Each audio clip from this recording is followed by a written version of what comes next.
is Democracy Now!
Hello, hello, hello, everyone. I hope that we are all doing well. So, the stream has changed a little bit, but I don't think that it will take away from the stream as a whole. Um, as you can see, we have some new art that was incorporated into the stream, so that way I don't necessarily have to be physically on the screen, since a lot of the time, it's a little unnecessary, I would say. Maybe, I don't know. Um, but no, this is just very wonderful art that was made by Hellbent, who is a very wonderful artist who very graciously and I think very expertly made me a Wiggler that I will upload to Twitch soon enough. So then that way we can use it. This will be the new. This is me trying it out, right, as a new way of as a new way to see how the stream might evolve. So, turning off the music and everything, I just wanted to say, I wanted to just thank everybody that's here so far. I know that typically right now we would be watching a movie. Hello, did Jelly like jam? Welcome in, welcome in. Oh, I love that cute little emote. Giddy Goose. That is so cute. So, one of the things, so the things that we're going to talk about today are looking at the interview on Democracy Now! Of Francesca Albanese, who is the special rapporteur on Palestine, because she recently published a report, and this report was so harrowing that I actually read it in one sitting, essentially. Like, that's how intense this report was. I don't know if I want to bring it out and actually read parts of it, but it's pretty bad. I mean, like, in terms of, like, what it's describing, right? And that's the reason why I'm like, I don't know if I should bring it out and, start reading it. But regardless, like I said, a very, very good report by Francesca Albanese. And like I said, recently published and presented to the General Assembly. Then we will be going into Ilan Pape. We won't watch the full interview, although I would like to. I don't intend for this to be necessarily a really long stream, but because I do want to have our community night, later. So we will be watching a movie in the Discord afterwards. I just also needed to stream, because I kind of haven't streamed in quite a bit, and so this is a good way to do so. So, as I was saying, we are going to begin with looking at the and we're also going to talk about Dia de los Muertos, which I hope is cool with everyone. I know right now I don't seem to have quite many people here right now, but it always changes up. So, okay, so now we can transition over, and I'm still trying to figure out like where to place my little Wiggler, because I kind of like just started using it, right? So, also, if you'd like to support my research, as you well know, you can always go to fund the book here, right? The Violence Never Leaves You, which is actually very germane to my current research, as talking about the concept of ethnic cleansing. So again, if people feel like they would like to give something back to the stream, etc., you can always do so, either by going to Throne at !Throne, and then the link will show up, or it's in the pinned comment. So starting with the interview. Now, democracynow.org, the War and Peace Report. I'm Amy Goodman. And I'm Nermeen Sheikh. Welcome to our listeners and viewers across the country and around the world. Israel's deadly siege on northern Gaza has entered a 26th day. Earlier this week, the World Health Organization managed to deliver some medical supplies to the Gamal Adwan hospital, but earlier today, Israeli fighter jets bombed the hospital's third floor where the supplies were being stored. Meanwhile, So just to sort of begin with that, right? One of the things that Francesca Albanese is actually going to get into is the fact that the state of Israel does indeed do what, and this is actually paragraph 18. They're numbered. So if you would like to look at the report yourself, I would be more than happy to send you a copy. It has so many footnotes. I almost was thrown aback. Pardon me. I was almost like completely just like it has like 321 footnotes. So it's quite a read. But essentially, just to talk about this really quickly. Yeah. So if you go in the Discord. If you're not already in the Discord, of course, then you can, then I'll post it there before we watch the movie or during when we watch the movie. So I'm quoting Francesca, who will speak in literally just like 10 seconds. Quote, Israel has continued the use of quote unquote medical shielding arguments to target healthcare facilities. According to the World Health Organization, in 300 days, 32 out of 36 hospitals were damaged, with 20 hospitals out of 70. Okay, good. Oh, good. Yeah, that's good. Then that's perfect. But just in case anybody else needed the link, 70 out of 119 primary healthcare centers are incapacitated. Oh, okay, awesome. Oh, yeah, Arun. Yeah, Arun's such a very, very knowledgeable person, and truly I respect the work that he does, particularly when discussing Sri Lanka and as well as, Pakistan and India too, and just combating casteism, etc. So in essence, like this, what they're discussing here, the fact that there was the destruction of medical supplies where they were being stored, was that the state of Israel essentially tried to say that, oh, well, they're using this to shield, right, like terrorists, essentially. And that isn't true, right? Like, in fact, the hospitals tend to be very good at, making sure that they don't have people that might endanger the rest of the people there. But, that doesn't really matter in Israel's eyes. So that's one of the big problems here when it comes to human rights. So anyway, moving on. Al Jazeera reports Israeli forces are continuing to shell Beit Lahia, the scene of multiple massacres this week.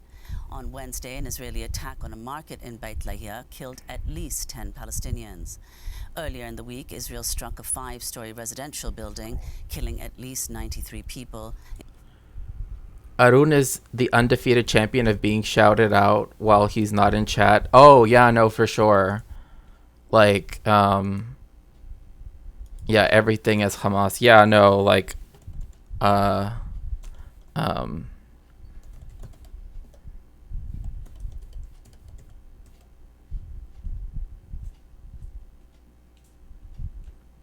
oh yeah, definitely. I'm trying to avoid.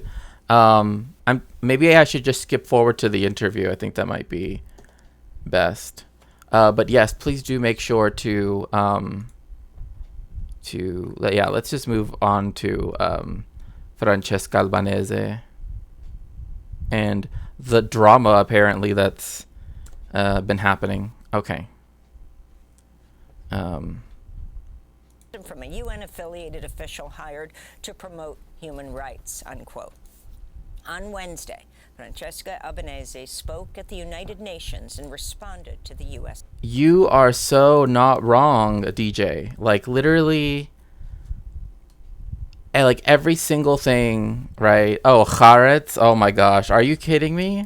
Like, Haaretz is the official, like, newspaper of record of the state of Israel. Like, anybody that thinks that Haaretz is like, oh, the leftist newspaper is just like, I don't even know. Like, but I did, however, set the channel to give a warning, like an age restriction anyway. So, but yeah, thank you so much, Cyrator. It's good to see you.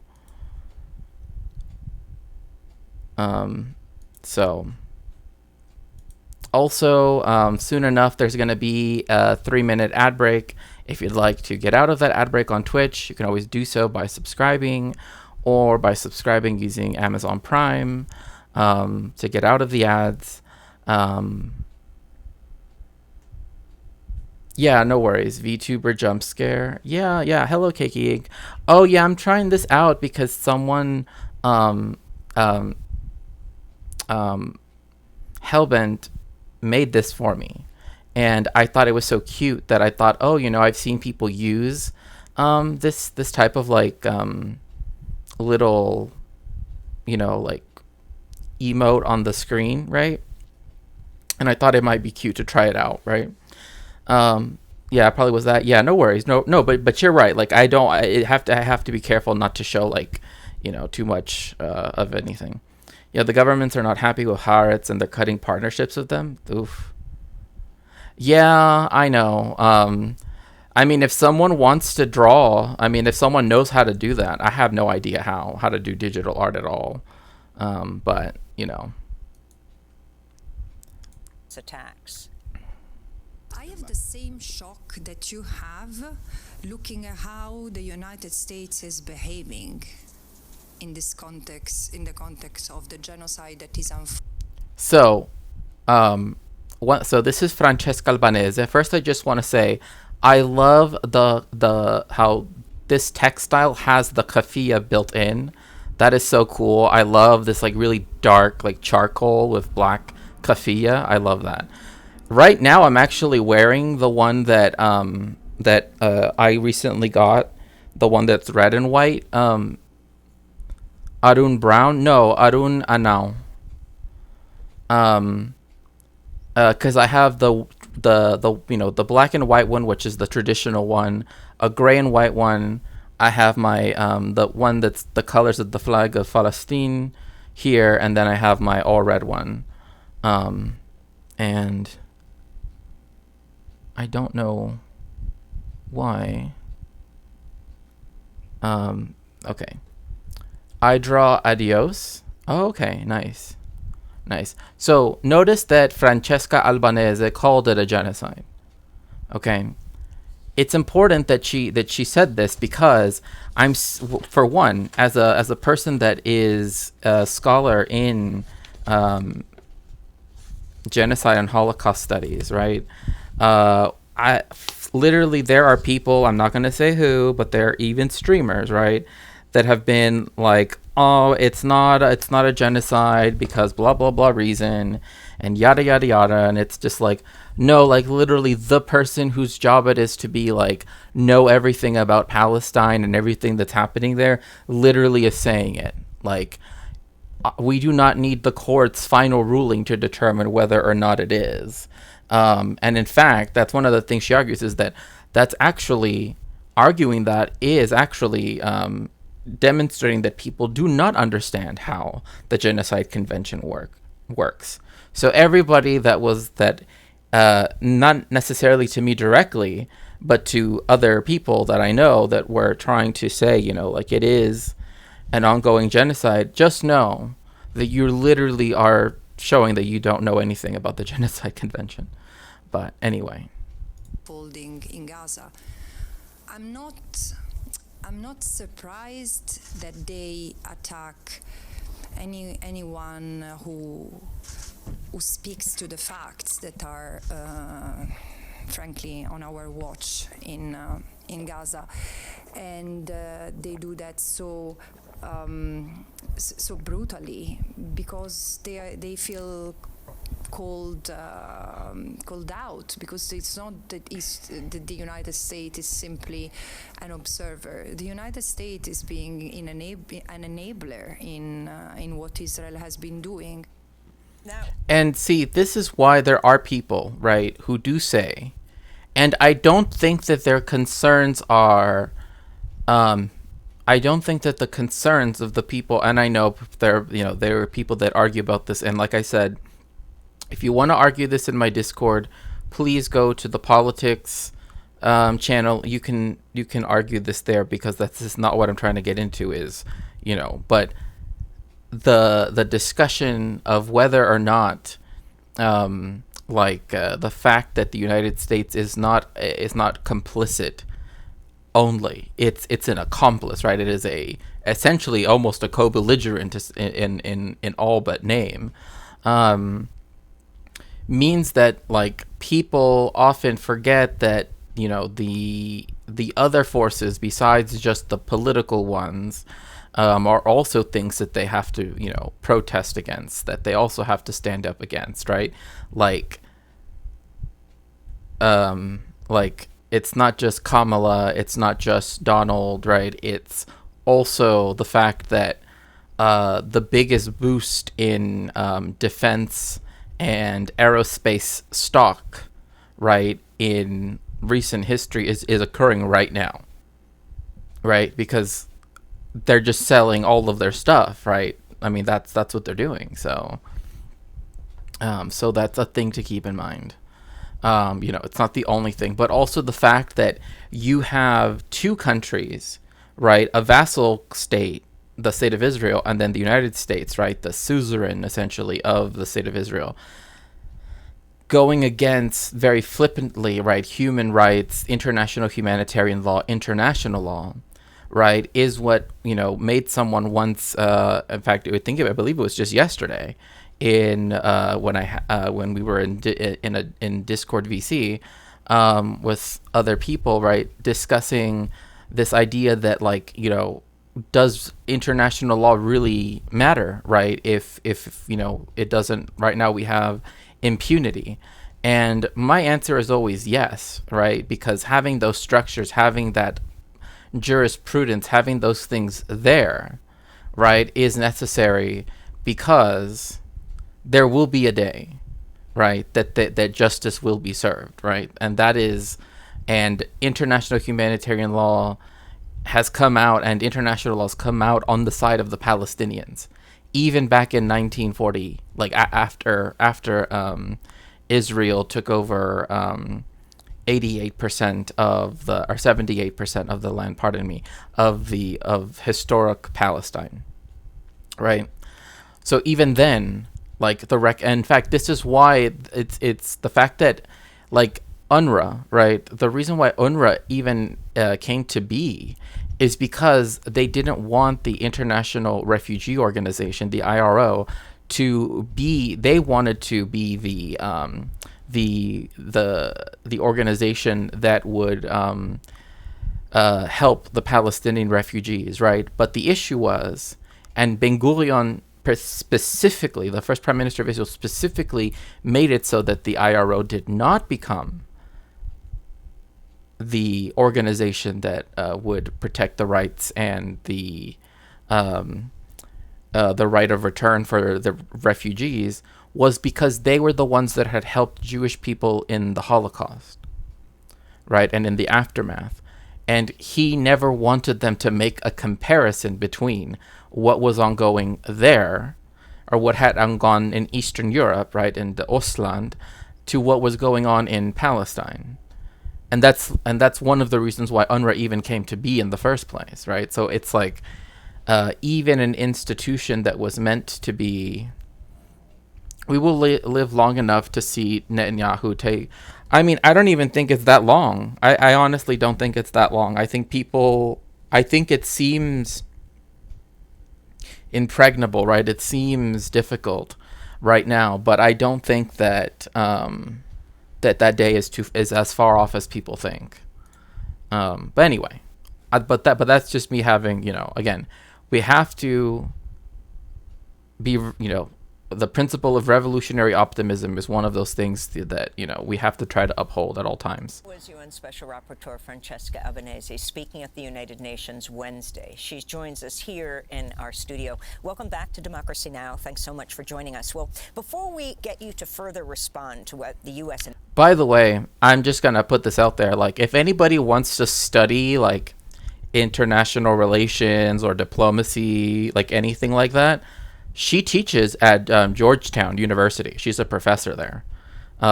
So, I mean, I would highly recommend, like, if you want to get into some discipline that, like that, and you already want to go to a really good school like Georgetown, you wouldn't do wrong to try to, take a course with Francesca Albanese. But, again, at Georgetown. Israel saying. Can you lay out the findings of your report? Absolutely. First of all, thank you for having me. I have to say that this report is the second I write on and I present to the United Nations on the topic of genocide. And it has been very reluctantly that I've taken on the responsibility to be the chronicler of an unfolding genocide in Gaza. In March this year, I concluded that there were reasonable grounds to believe that Israel had committed at least 3 acts of genocide in Gaza, like killing members of the protected group, Palestinians, and inflicting severe bodily and mental harm and creating conditions of life that would lead to the destruction of the group. And the reason why I identified these were not just war crimes and crimes against humanity is because I identified an intent to destroy. And I understand that even in this country, people are quite confused about what is genocidal intent because it's not a motive. One can have many motives. Yes, this is so true. And I have to say, yes, when there was that debate with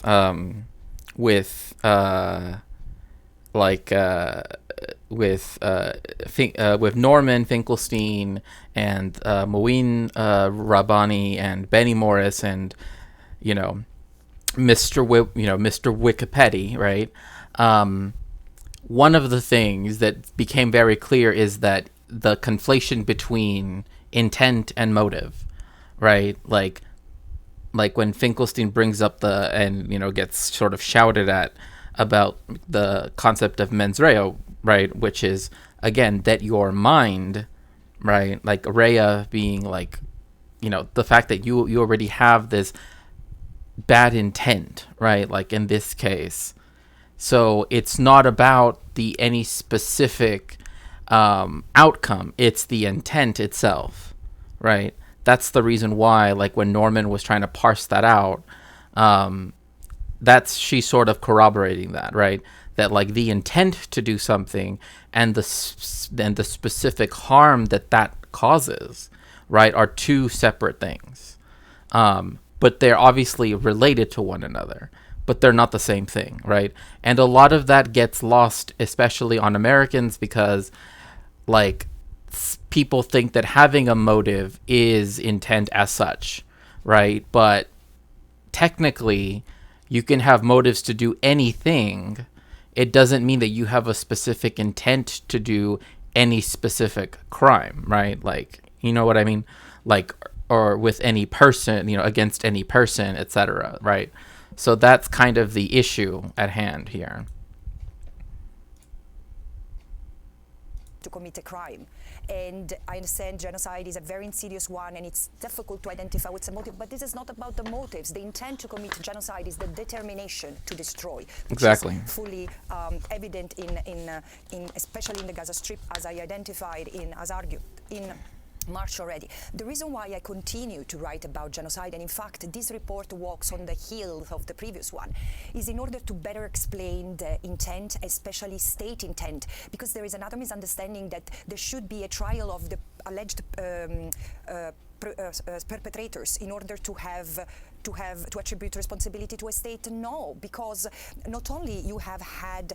Yeah, like this is another thing too, where people think that, we can just blame Netanyahu, right? That like The Hague, right? That the International Criminal Court, that's all that needs to happen, right?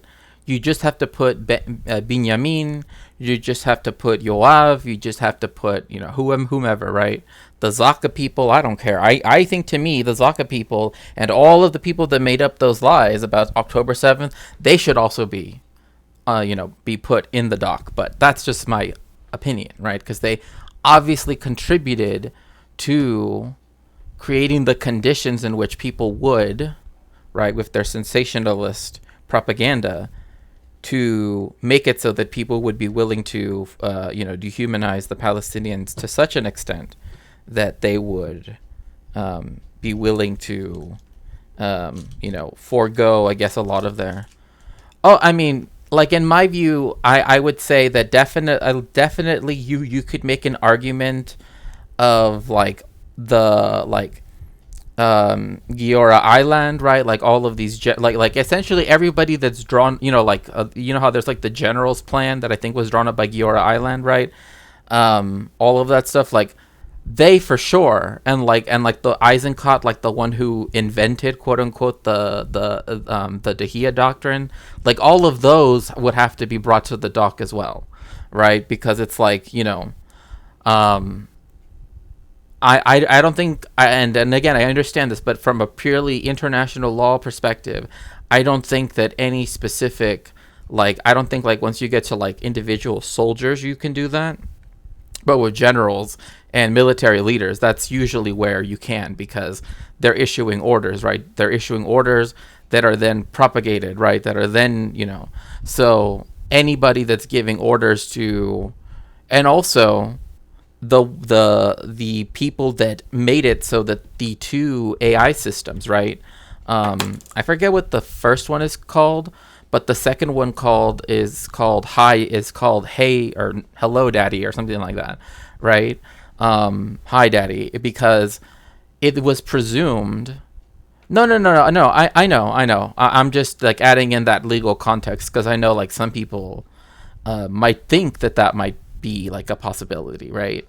But propagandists, right? Like the people in Ynet or in the Jerusalem Post or other things like that. I mean, there were newspaper, editors and owners that they were sentenced at Nuremberg, right? Because they materially contributed to, right, the what the Nazis did, right, historically. There is a case brought to the Australian courts for an Australian Israeli soldier for the IDF where they're seeking to prosecute him for the crime of genocide. It's an interesting one to watch if it doesn't get immediately thrown out. So see, that is where that's actually something that Francesca actually does recommend, right? And that is because that's kind of really all one can do. And that is to say that in her recommendations, specifically talks about how, besides, and the language she uses is prominent individuals, right? Because that's the kind of standard that is used. But essentially, all returning dual citizens, right, who are now returning back to their home countries, right, that now they should support, and here I'm quoting, quote, support independent and thorough investigations of criminal conduct, including genocide and apartheid, including through the application of national courts of universal jurisdiction over those suspected of such criminal conduct, including all relevant ancillary offenses, right? And if you, DJ, I believe you're already in the Discord, but if you want, I'm gonna post it there. But that is one of her recommendations, that yes, that everybody that goes back has to be tried by their national court. And the reason why is because that's actually something they would have to do under the Genocide Convention of the United Nations. Right, that's actually a responsibility. You're not. Oh, okay. Here, let me put a link. And you're more than welcome to join. Acts committed that should have been prevented in a rule of law, and as proclaimed a rule of law system like Israel, where there is the government, the parliament, the judiciary working as checks and balances. Genocide has not only been not prevented, has been enabled through the various organs of the state. And I explain what has happened as of October 7, which has provided the opportunity to escalate violence, to build on the rage and on the fury of many Israelis, turning the soldiers into willful executioners, is that there was already a plan. Hatred. I mean, the Palestinians, like Ilan Pappé says, are victims not of war, but of a political ideology that has been unleashed. Yes, and this is the reason why the idea that for some reason you should not, hello Vitingale, welcome in, thank you for the lurk, that the idea that now you shouldn't be able to use the term Zionist, or that the word Zionist is like, oh, it is by definition a conflation for like Jewish people. No, it's not. Literally, Zionism began first as an evangelical Christian ideology, and it's the majority of its adherents and its supporters are evangelical Christians. Like, the fact that they got some Jews to essentially work with them and to, live out their, weird, messianic fantasies, right? Doesn't take away from the fact that the vast majority of Zionists, one, are not Israelis, and two, are not Jews. It's Western European and American Christians. And yes, if you'd like to support my research, you can always go to my throne and try to help me get Monica's book here, The Injustice Never Leaves You, which is talking about, recently, and again, I'm very thankful to each and every one of you that does contribute. There was a book that was talking about the decade of betrayal, right? And I sort of talked about it on a previous stream, right? When the United States ethnically cleansed from the entire country, all 50 states, Mexican people, about around 2 million people, and that is a statistic from the U.S. Department of Labor. Like, they are the ones who said it's 2 million. Then you have another million in the 50s under Operation, I don't want to say the word because it's literally a racial slur against Mexicans, but during that operation, another million were also ethnically cleansed from the United States. And this book by Monica here that I would really appreciate having on hand for my research is one of those texts that actually talks about is instead of being like broader like the other one that I thankfully have received, focuses on specific instances of violence, mass violence against Mexican people in Texas, right? So, which name was wild? Oh, the violence will never leave you, or? Well, it's like one of the things is that Monica is talking about the fact that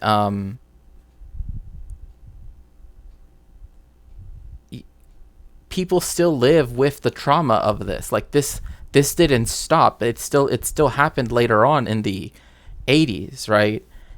The name of the of the operation, but again, it's because I know the one, the U.S. operation from 53, or 54 actually. But the point being that yes, that one is of particular interest as well because the co-author of the book, and we went over this on that other stream, right? The co-author, Richard. Ricky Ramirez, he actually never met his father because of that. And he never told anyone until he testified before the California Congress about that. He had never told anybody else that his father was one of the people that was forcefully expelled. And because of that, he never got to meet him, and and his father had already passed away. And so I remember that he cried. And also another thing too is when they wanted to set up a commission to not only commemorate but to also try to do some bring about some reparations, something, right, for the Mexican community. Arnold Schwarzenegger vetoed it. Both houses of Congress in California said it was okay, but like they both passed it, but he vetoed it, and I don't know if we'll ever get another like campaign of awareness to be able to even try to get that. All we have is a plaque that still uses the euphemism, which the euphemism is repatriation, which it isn't a repatriation, because most of the people sent to Mexico, right, forcefully expelled to Mexico, were U.S. born, U.S. citizens, etc. Oh, thank you so much, Thea. Thank you. Does any of the YouTube mods know how to YouTube mod? Otherwise, I will Google it.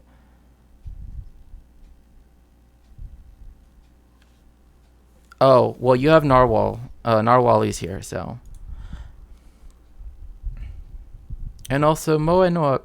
Palestinians have always been an unwanted encumbrance in the Israeli mindset because they are an obstacle, both as an identity and as legal status, to the realization of Greater Israel as a state for Jewish Israelis only. Mm-hmm.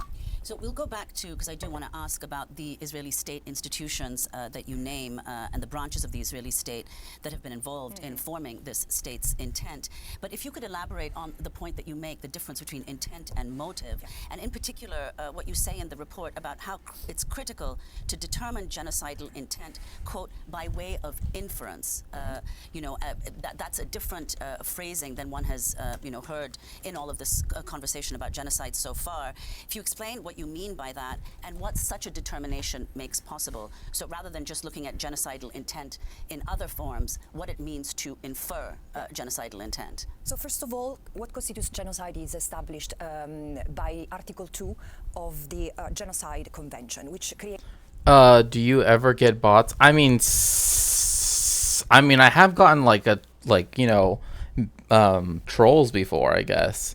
Not so much bots. Like, I mean, my channel's so small that it's like, and I talk about history. Like, it's like I don't really talk about politics, right? So that's another thing. I notice bots show up in a lot of political channels, but I don't know. So yes, what is saying, what Francesca's saying here is that when it comes to the International Court of Justice, it doesn't determine intent, right, by way of, did they specifically say we are going to do X, right? No, they infer it based on all of the evidence, right, on all of the case, which is unique. Right, instead of trying to determine intent from pieces of circumstantial evidence, etc., the court actually, the judges actually look at the entire case as a whole and say, could this have happened without intent, right? Essentially, and then look at where it was necessary for there to be intent for X to happen, for Y to happen, for Z to happen. And then say there was intent, right? Because, again, intent is not something established in one instance when it comes to the crime of genocide. It is something that is a holistic process. And that's another thing people don't understand, right?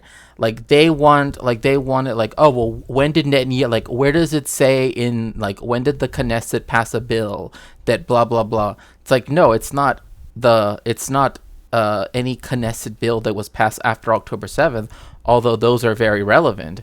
It's everything since the founding of the State of Israel, right? It's everything since 2018, right? And since 2008, right? With the nation state bill, which said that only the Jewish people have the right to have a homeland in the historical lands of what they call Israel, right? Because then that means that it doesn't matter where you are on the like that means that is one of the like that law is like one of the is part of the set of laws called the Basic Laws that is their version, the Israeli version of a constitution, because they never actually made one. And so because of that, right, you have the issue that essentially and one thing I also wanted to mention too is Arab Israelis, as they like to call them, but they're really just Palestinians, right, that remained and were able to get keep well, actually a lot of times they were moved into new villages and stuff over time. But anyway, point being that they actually do not have the right to expand their towns, right? Like Nazareth, right, is like the Galilee is still quite Palestinian, right? As are other parts of the country Israel itself, right? But one of the things is that they were only allotted 3% of the land, right, where they could live, and 1% of that land is actually already already taken away because they have to have parks, they have to have, right, like the Israeli government did that. So that means on 2% of the land of what is now the state of Israel, on 2% of that land is where Arabs can live, where Arab Israelis, Palestinians can live, and they can't expand out of that, right? So like all of these things talking about how like, the Arab Israelis, they have equal rights and they have equal, no, they don't. No system that limits you to 2% of the land and doesn't let your towns grow naturally, right, is a democracy, right? Again, voting booths do not a democracy make, right? Mexico had a dictatorship. It does, but yet it still had people vote every 6 years, and yeah, like the person sitting in the eagle throne, as they call it, changed, but nothing else changed, right? Like, you know what I mean? And so that's one of those things that people have to keep in mind. So what's the toilet say? I'm a good troll. True. Hello, what is this about Andrew Tate beefing with coffee? Is he beefing with the... Oh, no, he's beefing with CoffeeZilla. With CoffeeZilla, yeah. It's a twofold obligation for member states to prevent genocide, so genocide doesn't have to complete itself. When there is a Exactly. As like when the ICJ said in the beginning, in January, right, and then later, and in March, in March, when it came back with its decision, right, with its provisional measures, at that moment,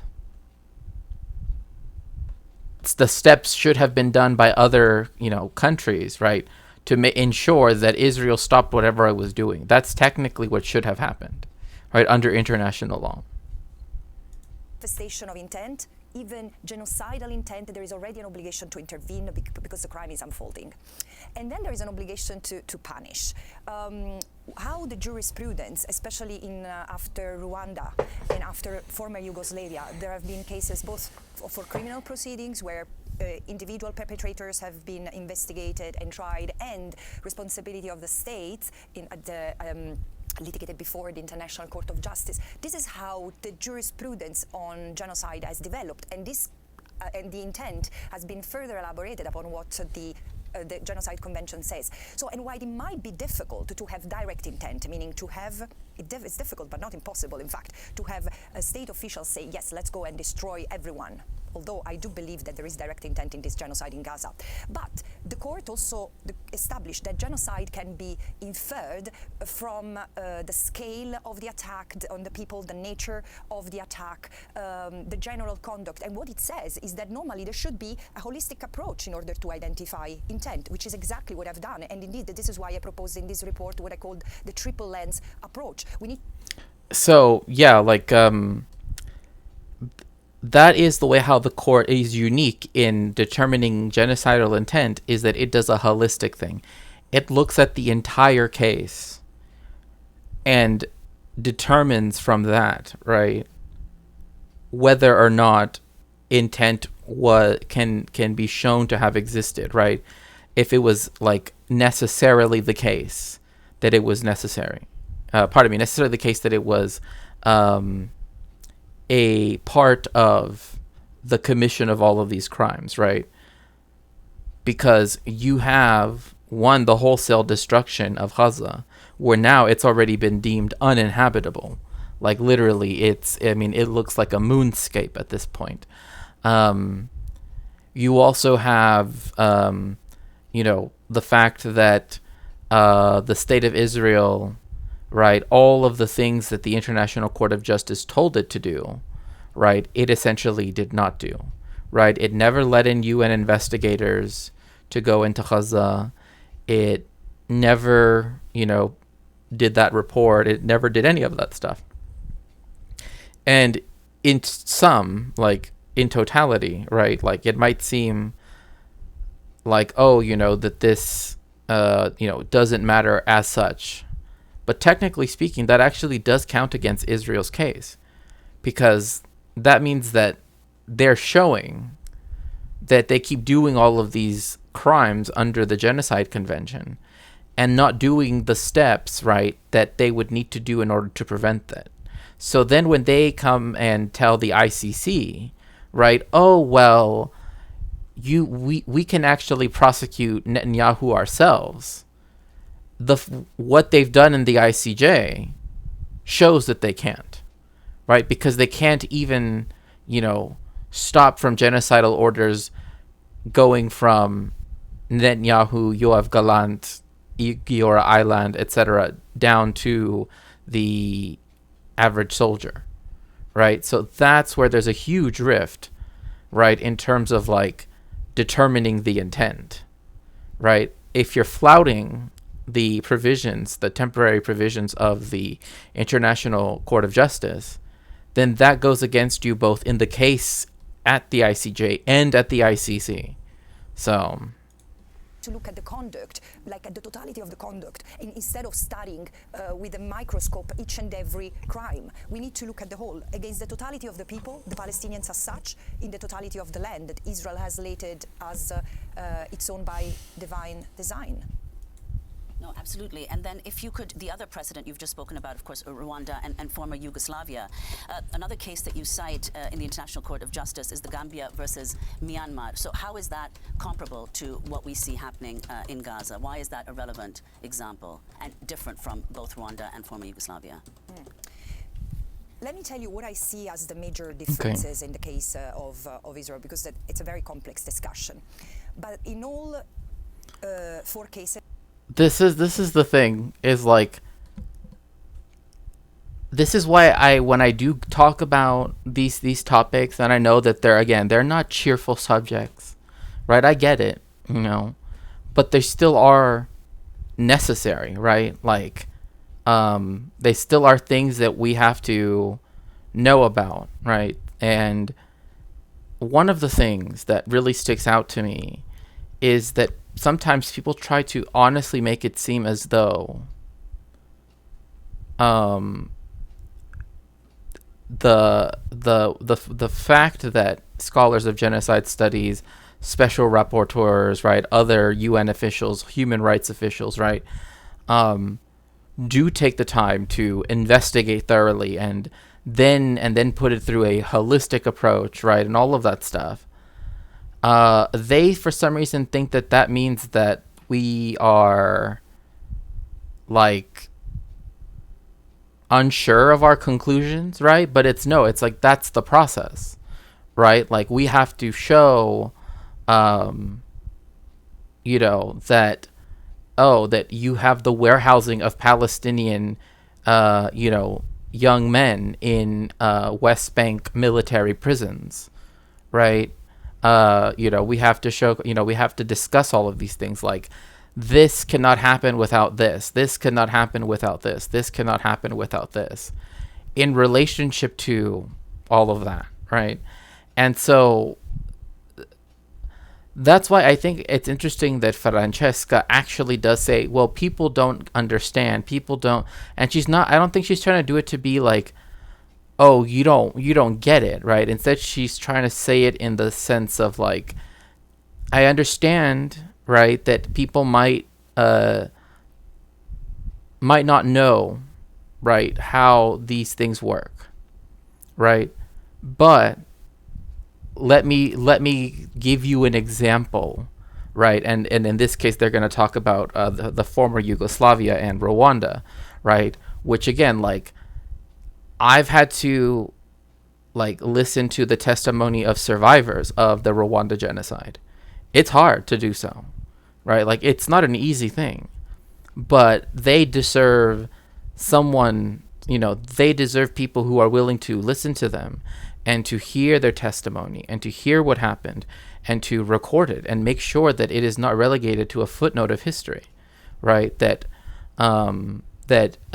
just because the trials are over, everything's been resolved, right? No, that's not true, right? The camps where they held Tutsi people, right, are still there. I mean, in fact, they very much resemble social housing, which is what also brings up a lot of other questions, right? But anyway, besides the fact, like, that's why when I tell people, if you have a question about, when I'm discussing these things on stream, don't feel bad if you have to like DM me or at me in Discord or even ask it here. Like, that's totally fine. Like, you're not derailing. I don't really, like, if it's a question, it isn't derailing, right? Because you want clarification, and I want to make sure that you all understand. That's what's most important.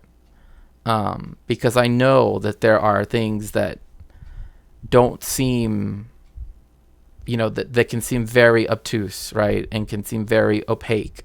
So, when that does happen, I want to like Francesca, who is instead like, I developed this 3-tier approach, right? So that way, people understand, in this sense, it's a genocide. In this sense, it's a genocide. In this sense, it's a genocide. So now, looking over all these 3 things, we can see that it is right. Because breaking down things is right, like big concepts, is very, very useful. So, hello, MIDI doctors. A toxic combination of hatred. Hello, Looney Tunes. Ideological hatred, which has informed political doctrines. And this is true in all the various contexts we have mentioned. The other common element is that there is a combination of crimes. Forced displacement is not an act of genocide per se, but the jurisprudence says that it can contribute to corroborate the intent. But there again, mass killing or mass destruction of property, torture, and other crimes against a person, which translate into the infliction of physical and mental harm to the group, not individuals as such, but individuals as part of the group. These are common elements to all genocides.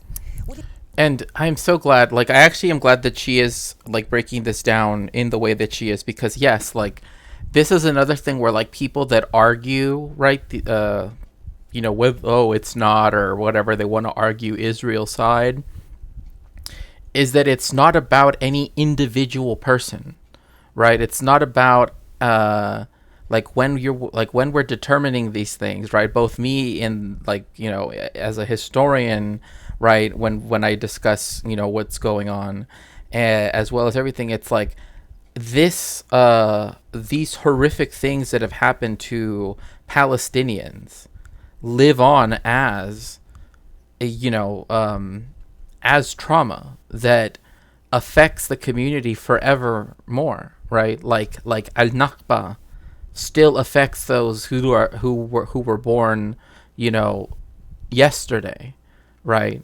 And everything that's happened since October 7th will reverberate in the memories of the Palestinians for years, decades, if not centuries to come, right? And so that's why when people say, like, oh, well, why don't, like, if we redress individual claims, right, that somehow that can like change the whole situation. No. Right? It's the same thing with anything, even in the United States, right?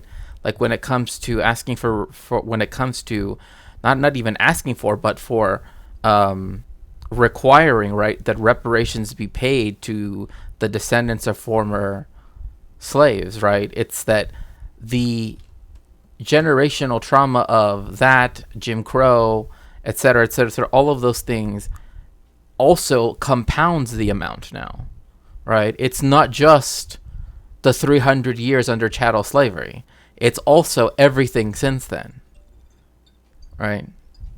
And that's one of the things that people, but instead they want to make it an individual thing by saying, well, if we just make it about Benjamin Netanyahu and we make it just about Yahya Sinwar, or we make it just about like, oh, well, that they stopped abusing this one Palestinian at Sdet Deman, right?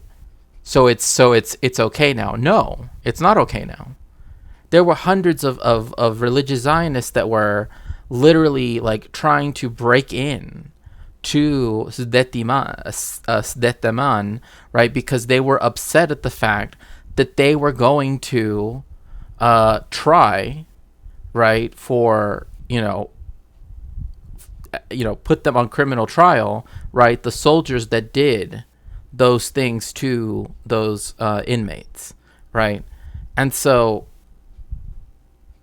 that also shows that the society has been whipped up into a state where they are willing to excuse, right, crimes against humanity, right, that do affect the rest of the group, right? And that's the reason why, even looking at historical events, right, like for example, the mass expulsion of Mexican people, is like, there is a story that was told of a Mexican man who, so this is his daughter retelling or telling the story of her grandfather, that he would never leave his house without his passport in his like a shirt pocket. And the reason why is because of the mass expulsions, because if anybody got caught and couldn't immediately show that they were a U.S. citizen, even if they were one, they would get put on the back of a truck and then sent to a rail yard to be put on trains to be sent to Mexico, right? So this fear, this paranoia, this mental anguish, right, as the mass deportations are happening, still affect even later generations, where there is no trust that could ever exist between Mexican people and La Migra. I mean, there shouldn't be, right? But even things like, county, like even local government, right, was willing to participate in the mass expulsion, right? So in a weird way, it's like Mexicans are very wary of government, but not in a libertarian sense, rather in the sense of the entire society, from the federal government down to the municipal government, was willing to work together to ensure that millions of people were expelled, right? And in that sense, right, we can say that does show intent, right? But anyway, so the grandfather, when he passed away, she said that she had to bury him with his passport in his pocket, because he literally would wear it. He literally would have it there every single day, because he was still frightened of the possibility that at any moment they would start saying mass deportations now, just like how they're saying right now, and that they would send him to Mexico, a country that he had never been to, right? So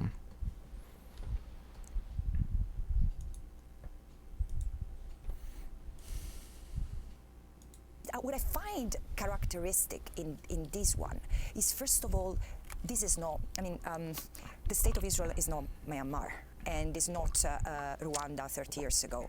This is not war-torn former Yugoslavia. This is a state which has a separation of powers, different organs, as I said, checks and balances. And for example, let me give you a specific example because you asked me to comment on the state functions.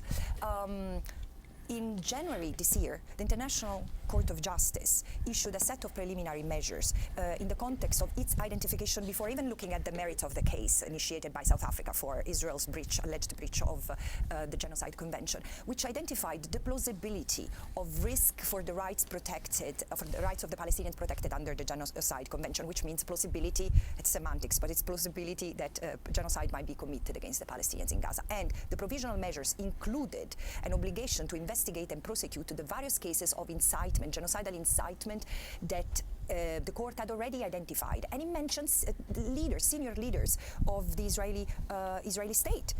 Has there been any investigation? Has there been any prosecution? But I'm telling you more. The genocidal statements didn't resonate as shocking in the Israeli public, not only because there was a rage, an enormous rage and animosity, of course. I mean, this is understandable that the facts of October 7 were brutal and traumatized the people. But at the same time, hatred against the Palestinians and hate speech, it's not something that started on October 7. I do remember, and I do. Yeah, like the people that want to act like history started on October 7th is just, you know, like even when they're trying to do that like campaign, I guess, to say that like, oh, Dan Clancy or whatever, blah blah blah, a lot of it is sort of, it doesn't make sense on one level because of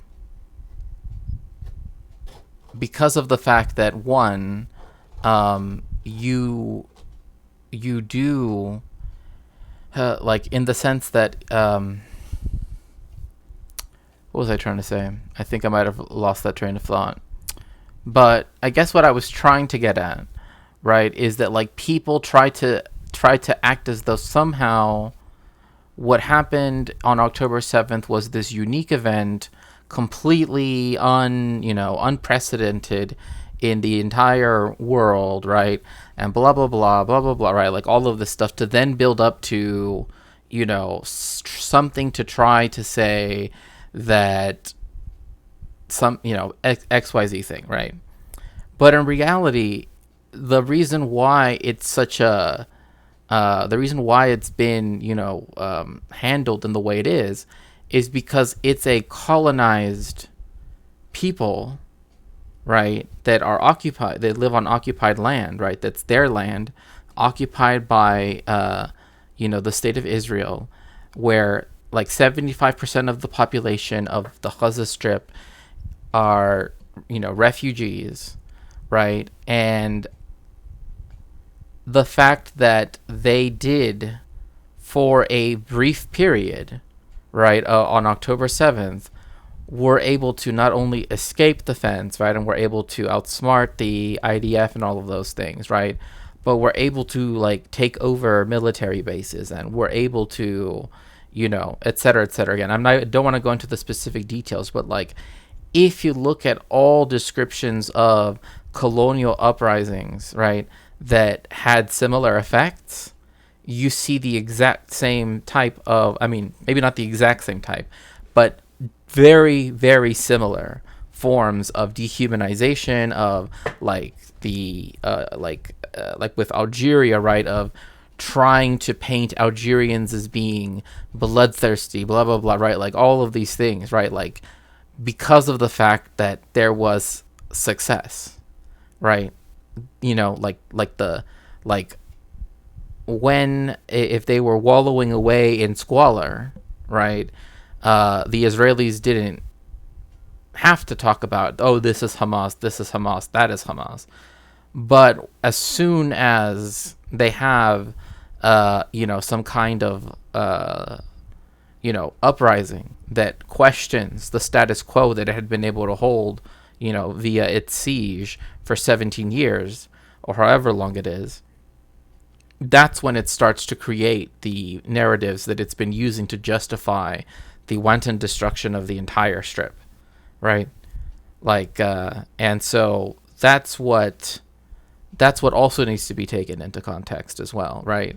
Is that this is not, devoid of a colonial basis, right? As like, that is part of the reason why the people that want to act as though there's a state and then a state to be, right, there, and that they both have somehow are on equal footing, right, and that therefore like you can actually compare the actions of both on an equal playing field, does not actually work. Like, even under international law, that does not actually work. Like, Israel's only legal recourse is to stop everything it's doing in Gaza and to leave, literally take away all of the settlers out of the West Bank. That is its only legal recourse. Everything else would be breaking international law. And so as long as it keeps doing that, it is breaking international law day by day by day by day. Right? Same thing with the people that try to justify what the IDF did in Lebanon. You can't. That was an act of terrorism, right? Because state actors can commit terrorism too. The United States Armed Forces have done it, right? The Canadian Armed Forces have done it. Definitely the French, definitely the British, right? It's not just non-state actors. However, under international law, even non-state actors are bound to international customary law, for example, et cetera, right? So, like, the people that are, like, disputing this, quote unquote, right, debating it, I don't even consider it debate, or making videos about it, etc. They don't know, like, this right here. Like, they don't, like, you cannot compare the two things, nor can you begin to call one group this epithet simply because of, you know, the way in which they have resisted, right? Can you say that the actions themselves were horrifying and should not have happened? Like, any specific instance? Sure. Yeah, that's definitely something you can say. But the attacks but you cannot say that them trying to escape, right, the militarized wall around Gaza and trying to willing to essentially sacrifice their lives so that, you know, they would no longer be just wallowing in squalor, kind of like I said before, is part of something that did not start on October 7th, right? It starts 17 years ago with the blockade. It starts in 1967, right?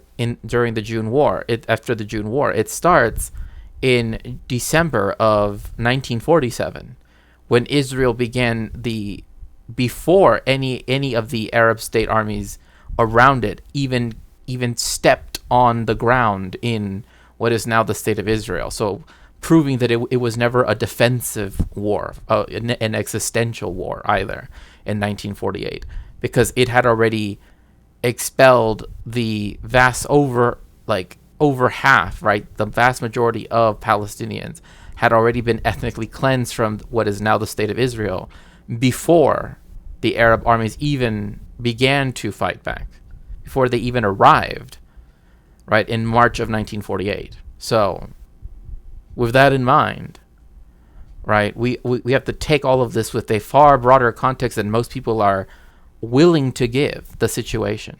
And that's where so many problems arise. Especially people that think that their knowledge that they have been able to glean from whatever they have read so far, right, is on its own face authoritative, right? Like, there are so many critical conversations just within history that does genocide studies, let alone every other discipline that also works within genocide studies, of how we actually discuss, you know, any specific aspect of, especially things that have a colonial nature to them, which it has to be said, a lot of the 20th century genocides are due to a colonial nature. So because of that, right, like the naming of this as terrorist, or the naming of this as this, or the naming of that, like this is not the way how a historian in genocide just immediately starts to use it or takes it at face value, right? Because, for example, Ansar Allah, right, in Yemen, right, they have been put on the terrorist list and taken off of it by the United States, right? But they are more than willing to say, oh, well, that one kid, Rashid al-Haddad, he definitely is one. Although there is no proof that he is one, right? There is no proof that he is one. But they still are willing to, like Iago in Othello, right? Even if I know not for surety that it is true, I will prosecute as if it were true, right? That is what they are doing, right? And that is where people need to take several steps back, right? And really just remind themselves that this conflict is not 6,000 whatever. It's not as such. It's not an ancient conflict. It's not about religion as such, right? It's because of settler colonialism. Literally, that's the old, like, as soon as people start to say, oh, well, this goes back so long ago, thousands of years. No, it literally doesn't. Because Jews were already living there. There were Palestinian Jews until the Zionists came. So what happened? Zionism happened, which is a settler colonial venture. And that is the issue with a lot of these discussions, is that they will not actually recognize that. They want to act like Zionism means, the desire for a state, whatever that even means, right? No, they have to investigate it far more than that. Because again, Zionism did not begin in the Jewish world, so to speak. And when it did, it wasn't even where most Jews lived.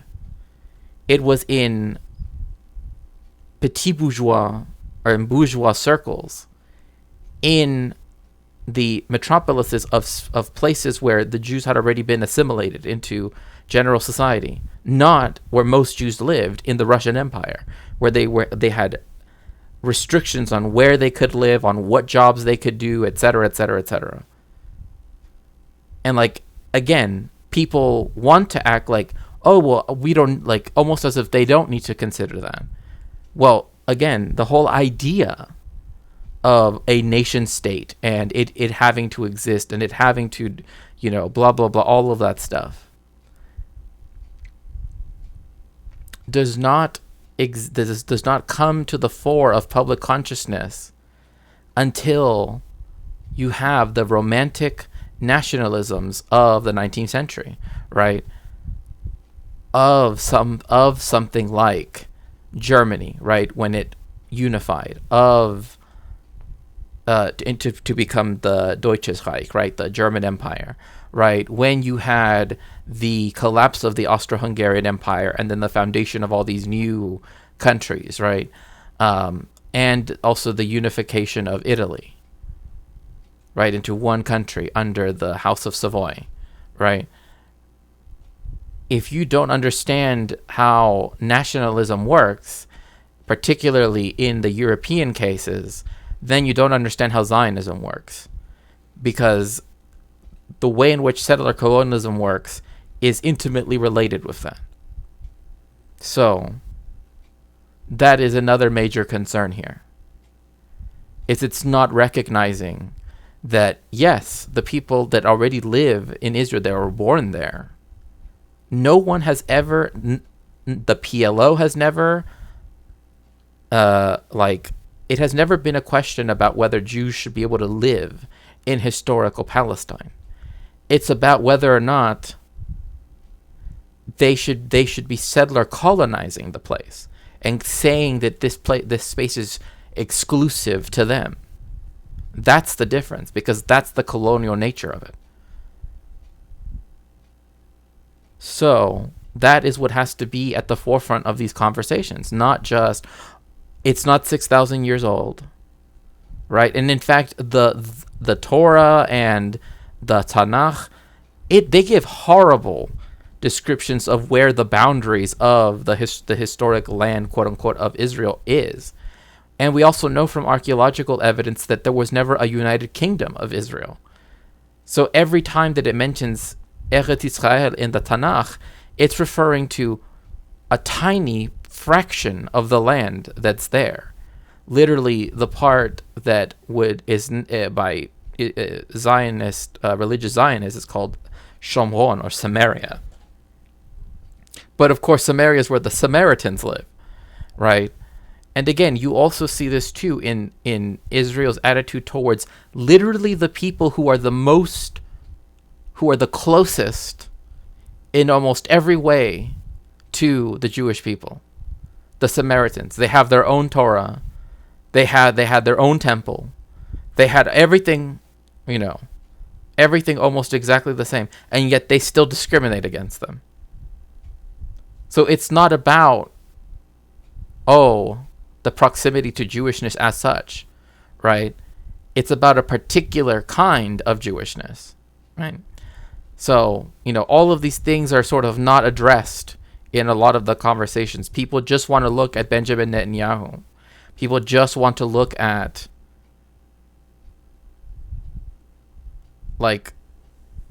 they want to conflate Judaism and Zionism because it's becoming expedient for many people to do that, especially in a time and a place where anti-Palestinian, Islamophobic, anti-Arab sentiment is becoming, is having another one of its moments, especially after 9/11, right?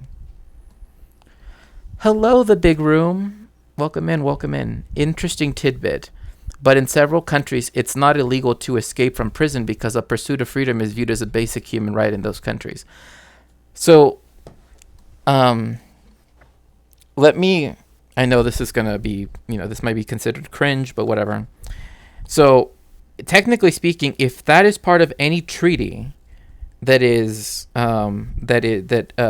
Mexico has signed internationally, like any human rights treaty, right, that says that the pursuit of, freedom, whatever, by Article 1, literally the first part of the Mexican Constitution, it says, in the United Mexican States, all of the peoples will enjoy the human rights recognized in this Constitution and in the international treaties of which the Mexican state is part of, such that these guarantees and their protection and their exercise cannot be restricted nor suspended, right? So, it's a very similar thing too. Or everyday people love to minimize the situation. This is the same thing. It's been going on for thousands of years, right? Exactly. That's not true. I've heard that so many times since 10/7. Yeah, exactly. It's not true. It's not true. In the same way how Israel has never fought a defensive war. Israel has never fought a defensive war, right? People love to bring up the 6-Day War and say, Egypt was putting, Egypt has the right, as any country, to put its military wherever it wants, right? That is a fundamental right of any nation state. But the reason why Egypt even began to move its armed forces towards the border with Israel was because Israel was trying to invade Syria and had amassed its forces there. So literally, it was trying to be there to protect, right? To be a counterweight to Israel's invasion of Syria, because Israel has been trying to take as much of southern Syria as possible. Same thing with Lebanon. Since 1982 and 2006, Israel, even under Ben Gurion, he wanted the Litani River to be the northern boundary of the future state of the then future state of Israel, right? So, yes, that's right. No evidence of a mass. Right. The only time Jews were only expelled out of the city of Jerusalem which if you've ever been to the old city of Jerusalem, and again, I've never been there, but Bezras Hashem, Palestine will be freed, speedily within our days, Bezras Hashem, and then I can go, but it's tiny, right? Like, if you look at the maps, they make it seem huge, but it's actually really tiny, right? Because, it's a walled city. It has to keep, people inside, right, for protection. That was the only city that Jews were, that there was any expulsion out of. Everything else, right, was migration. There was never an expulsion of the Jewish people from Syria, Palestina, or, Palestine, ever. And in fact, as I've mentioned before, already you had in Babylonia, right, a community going back 2,500 to almost 3,000 years of Jewish people that's actually the most densely populated Jewish area in the world at the time. So, in fact, it was in Babylonia where the exilarchs were, right? Like, where in Palestine, you had the patriarchs that then went away. In Babylonia, right? In Babylon, you had the exilarchs that were still had power. So, yes, there is no evidence of a mass exodus either. Neither in the Egyptian case, right, like that one, nor in the Roman expulsion either. So, remember the shock I felt because no one was reacting. And years ago, there were Israeli ministers talking freely of justifying the killing of Palestinians' mothers and children because they would turn into terrorists. Francesca Albanese, talk about the title of your report, Genocide as Colonial Erasure. This is another element which I think, and in fact is the most important, where we see the difference between this genocide and others, because there is a settler colonial component. And again, if you look at what the International Court of Justice in July this year concluded when it decided that when it found that Israel's 57 years of occupation in Gaza, the West Bank and East Jerusalem is unlawful and needs to be withdrawn totally and unconditionally as rapidly as possible, which the General Assembly says by September 2025, the court said that it amounts to that the colonies amount to have led to a process of annexation and racial segregation and apartheid. And these are the features of settler colonialism: the taking of the land, the taking of the resources, displacing the local population and replacing it. This has been a feature. Now, it is in this context that we need to analyze what is happening today. And by the way, don't listen only to Francesca Albanese, listen to what these Israeli leaders and ministers are saying. Reoccupying Gaza, retaking Gaza, recolonizing Gaza, reconquesting Gaza. This is what they are saying. And there are settlers on expeditions, not only to Gaza, but also to Lebanon. So this is why I said that the main difference, the main feature of this genocide, apart all the horrible aspects of it, is that this is the first settler colonial genocide to be ever litigated before a court, an international court. And this is why coming to this country, which is a country birthed from a genocide, when I meet the Native Americans, for example, I feel the pain of these people. And I say, if we manage to build on the intersectionality of indigenous struggle. Yes, everything yes to what Francesca says. The story of the Battle of Jericho reads really interestingly when you look at it through a colonialist lens. Yeah. But of course the exodus never happened. Like, they never. And also another thing too, the city of Jericho had no walls. So the whole they went around the walls blowing the trumpets and blah, blah, blah, that never happened because Jericho has never had any walls. Even though it's one of the oldest inhabited places on the planet, it's never had walls. So no walls, no Hagar, no blah, blah, blah, none of that. But yes. But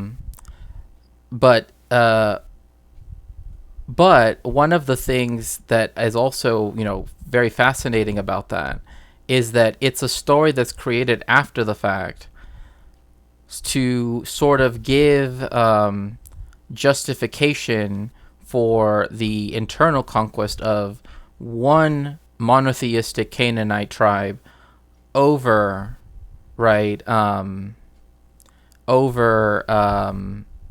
others, right? Because that's really, I mean, that's the reason why, like, usually when they refer to the land that they're going to, they don't refer to Eretz Israel, right? They refer to Eretz Canaan, because that's what it's called, the land of Canaan, right? And when they say, oh, the Canaanites, well, the peoples that would become the Jewish people are nothing else but a Canaanite tribe. Like, that's literally what they are.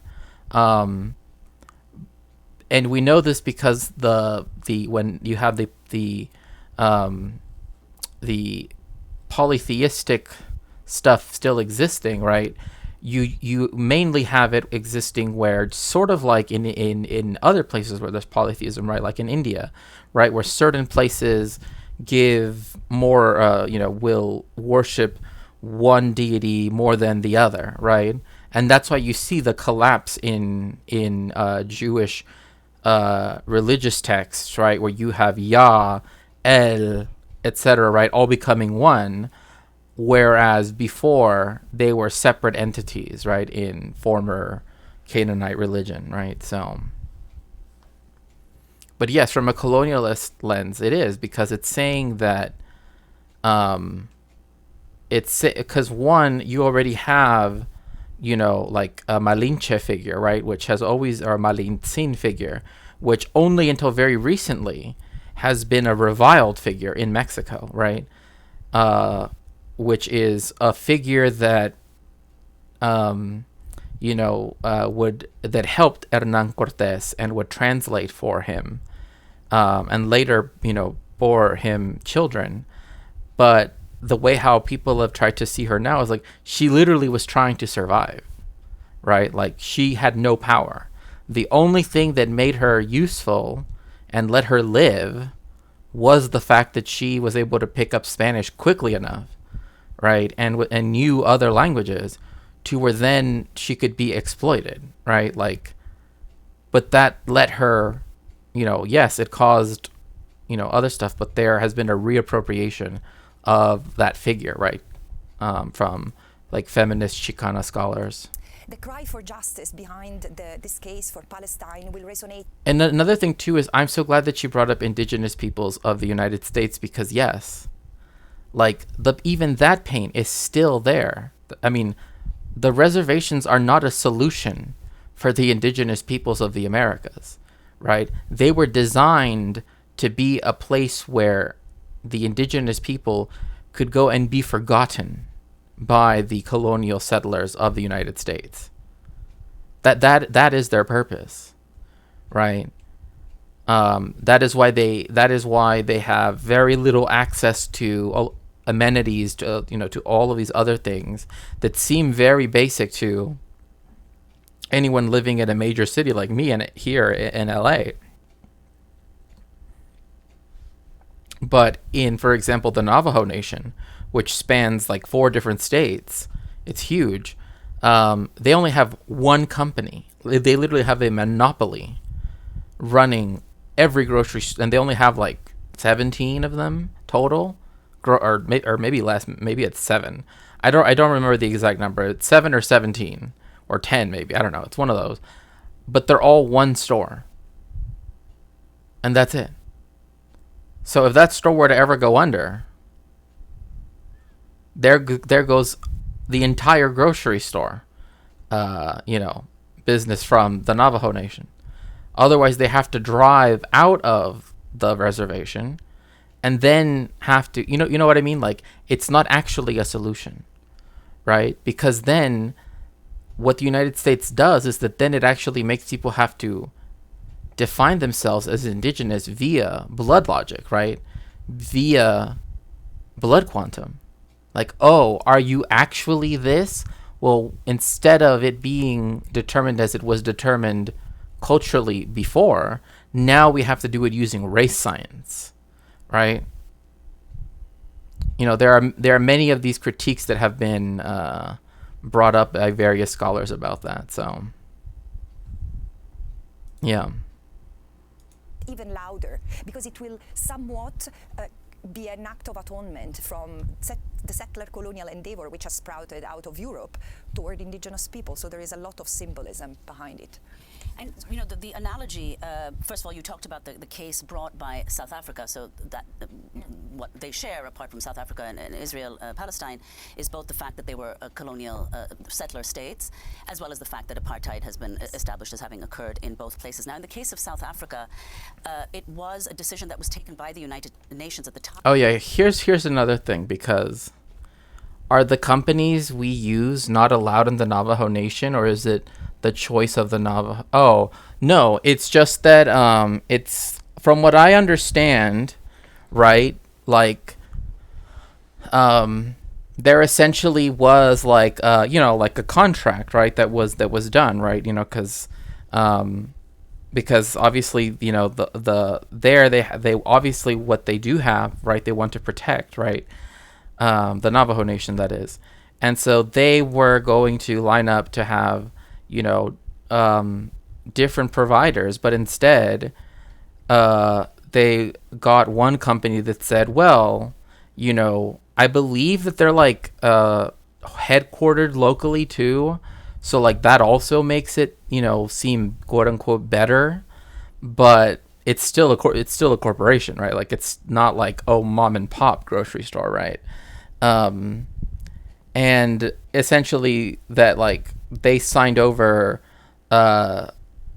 these land grants, essentially, so that way they could build the stores, and they just became that one store, and essentially they have a monopoly because of that contractual agreement, and a lot of that has to do with like the politics within the reservation, right, which is something that that here is a limitation of my knowledge on all of that. I like, once we start going into like the internal politics of like any indigenous reservation, but typically the leaders of specific reservations are usually in a lot of cases seen in a negative light, because they tend to be, well, in the case of the Navajo Nation, be like very evangelical Christian, right? So they don't want to promote like traditional beliefs as much. Two, and this is because there's a wonderful scholar at one of the institutions I work at that spoke to me about this. And two, want to essentially like make everything as capitalistic as possible, right? It's like, sell everything, sell all of these plots of land, that instead of it being for like preservation of nature, whatever, it's like, oh, why don't we just sell it to,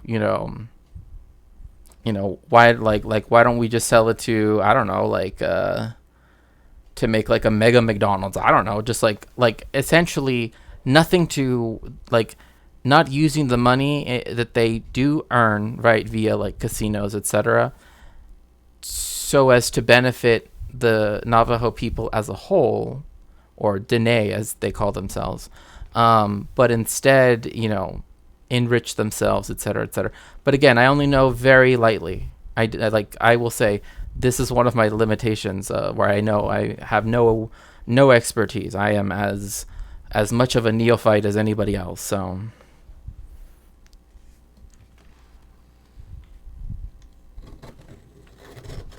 Yeah. It's still a corporation at the end of the day. Time of apartheid was unseating South Africa from the General Assembly. There have been calls now to do the same with Israel. So if you could comment on that, and I just want to quote another short sentence from your report, in which you say, as the world watches the first live-streamed settler colonial genocide, only justice can heal the wounds that political expedience has allowed to fester. So that's actually a really good sentence, because like, again, many of us, right, because I don't want to presuppose anybody's age here, right, because perhaps there are people that saw what happened in Algeria, or what happened in other places in the world where there were settler colonies that, you know, essentially came to their end. But this is indeed the like the stuff that the United States was doing in the 19th century, right? Manifest Destiny, all of that bullshit, right? It's not dissimilar from what we're seeing here, right? The only difference is the fact that now you have an Air Force, right? And you have, you know, all of this technology, but the actions are the same. The justifications are the same. I mean, remember what the Spaniards would do to justify their attacking indigenous people, right? So as to, you know, conquer more land.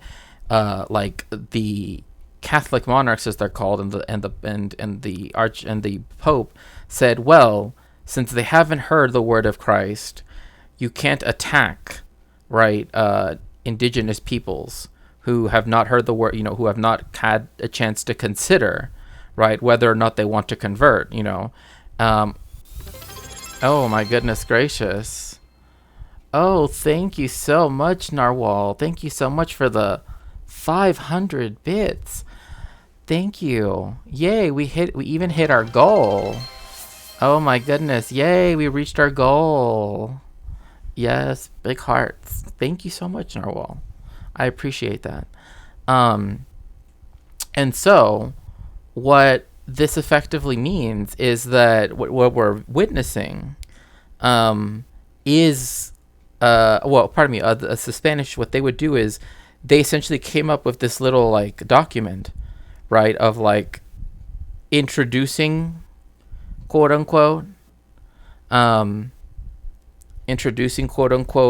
indigenous people to Christianity, right? Like they would say something and it was in Spanish, right? But obviously the indigenous people didn't speak Spanish, so they didn't know what was being said. And so when they didn't respond to their question, like, "Oh, do you want to be baptized right now?" right? And they're like, you know, they don't know what they're talking about. Then they would say, "Oh, see, they have rejected Christianity," and then they would begin attacking those indigenous peoples, right? And then in the United States, I mean, like, this is why the calling of any specific person terrorist, right, when there is no evidence that they ever committed any such acts, right? It's just this vague, like, then you are literally playing into colonialist, racist, right, Islamophobic, right, thought processes, right?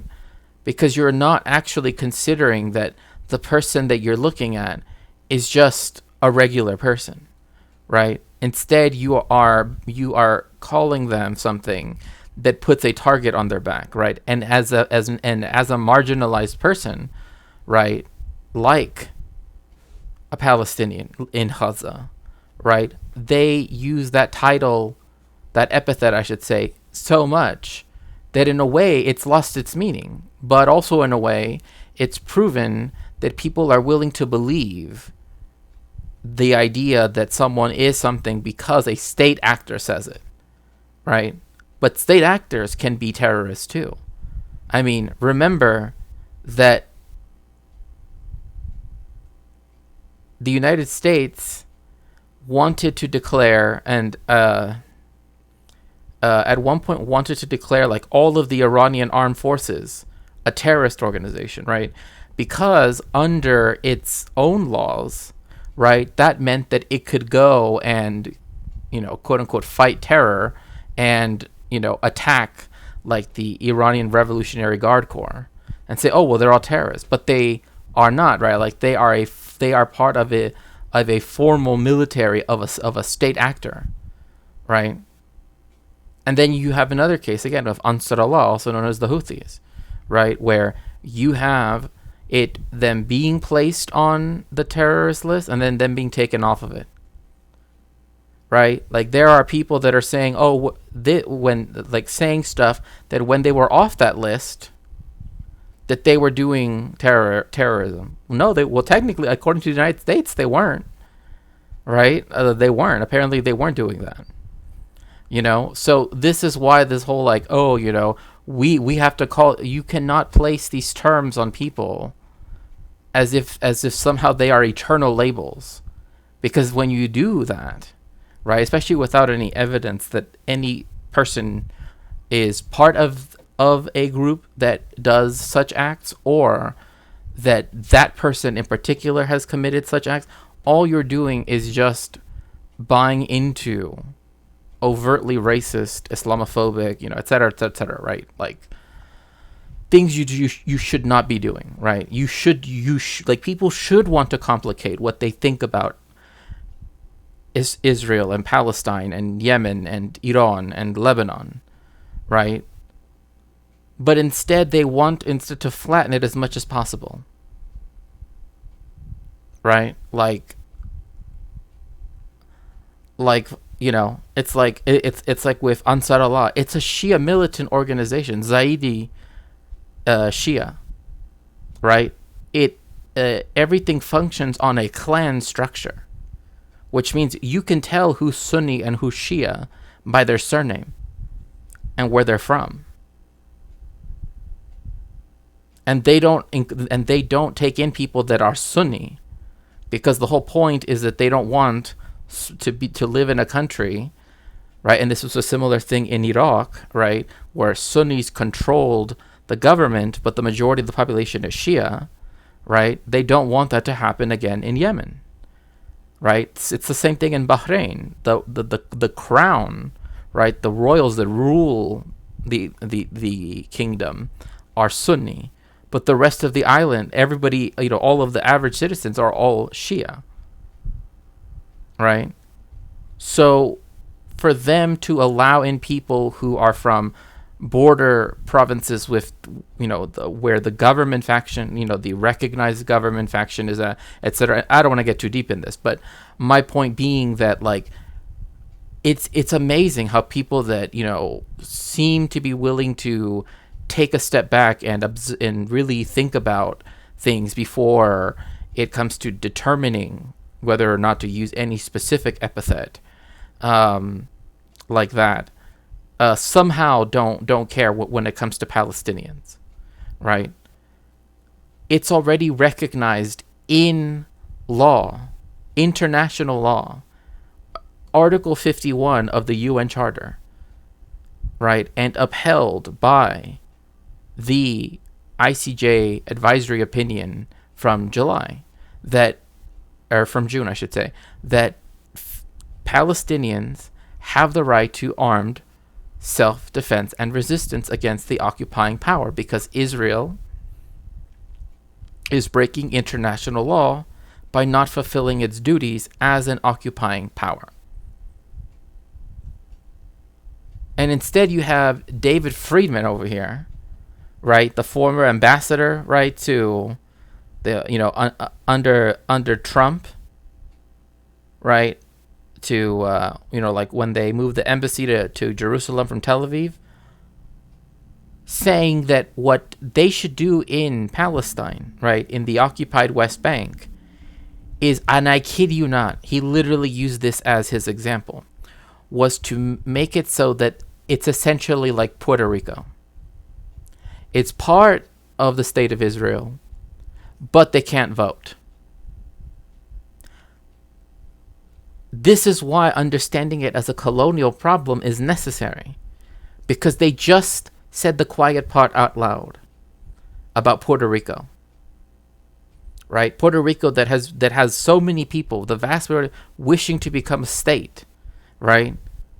They just said something that essentially says, we will never give them statehood, because the last thing we want them to do is to vote.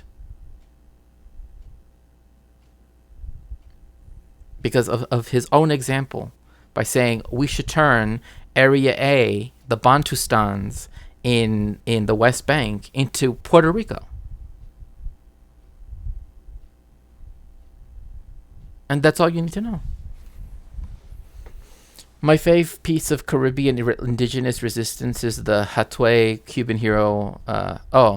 Hatwe, Cuban hero born in Haiti, before being burned at the stake, he was asked if he wanted to accept Christ and go to heaven.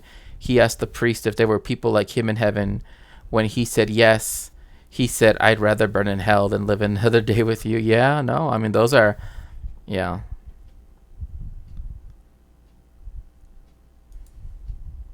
If you could talk about the International Criminal Justice Court of Justice's case in that context, what role you think they can play, South Africa's case, in resolving or addressing, seeing and addressing this wound? First of all, let me unpack the question of the unseating Israel, because this is one of the recommendations I made in my report under Article 6 of the UN Charter. Israel, yes, I fully back this. Israel should be like South Africa, the other like apartheid South Africa, be expelled, unseated from the United Nations. They are breaking both the Convention Against Apartheid and Genocide. They should not be able to sit in the Concert of Nations as if they should be given that respect. They themselves have lost that respect. They have evacuated the respect for that. So they should be expelled from the United Nations. And I'm so glad to know that she did put that using Article 6 of the UN Convention, because yes, they did it to South Africa, and Israel should not. In my opinion, Israel should be taken out. Palestine should be fully recognized as a state. I'm done with this. Oh, well, Israel and Palestine have to do it. That is always just a code for the United States saying this when they say, oh, we should just leave it to Palestine and Israel to. It's just a way of saying Israel can do whatever the fuck they want. No. If the UN General Assembly had no problem partitioning Palestine in 1947, then I would think, right, that having Palestine as just an observer member should sound as farcical to them, right, to the rest of the members as it should to the Palestinians themselves. They should be given a seat at the table, so to speak. A seat that they should have always had since, and a seat that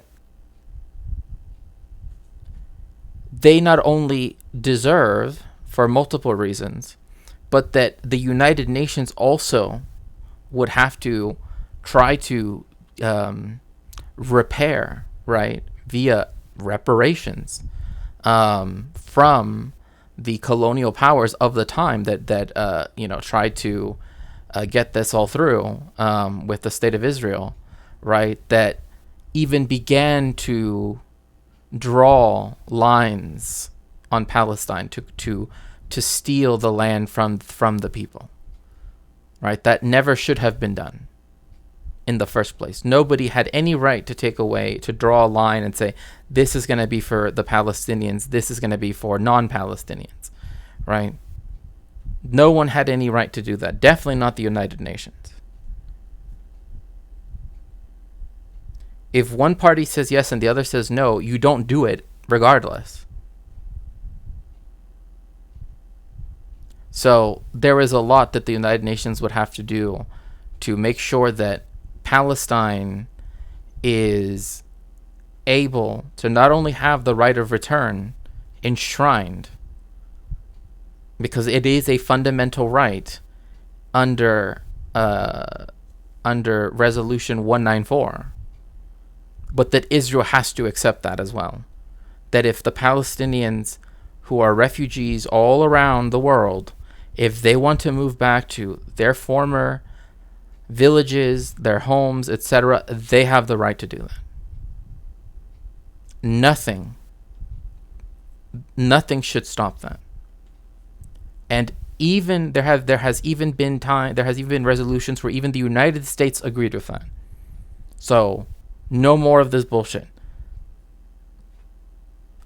one state. In fact, at one point, under the Truman administration, but it was an election year. Under the Truman administration, they actually suggested a one-state solution. So I say, one-state solution, equal rights for everyone, right of return for all of the Palestinian refugees.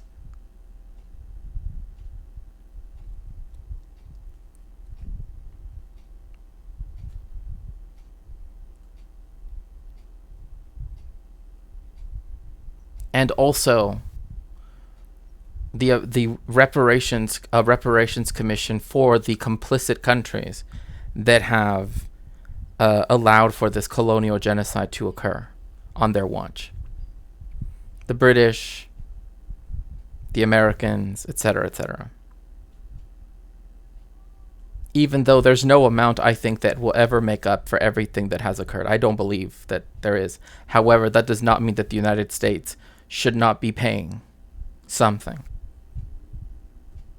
If it can pay to have more military might than like the next 50 countries combined at this point, I think that reparations to both people within the country and outside of it, right, that they have directly harmed via their colonialist imperialist ventures, is justified, in my opinion, in my lowly opinion.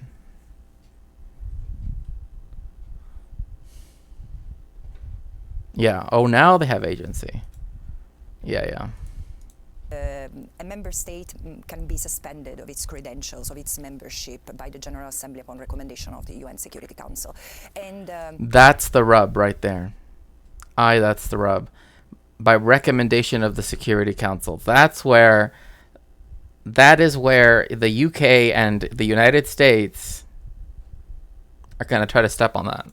The first criticism Chat aerobic workout challenge? Oh my God. I got is that we cannot do that because every state commit international law violations. Absolutely. But there are two striking features here.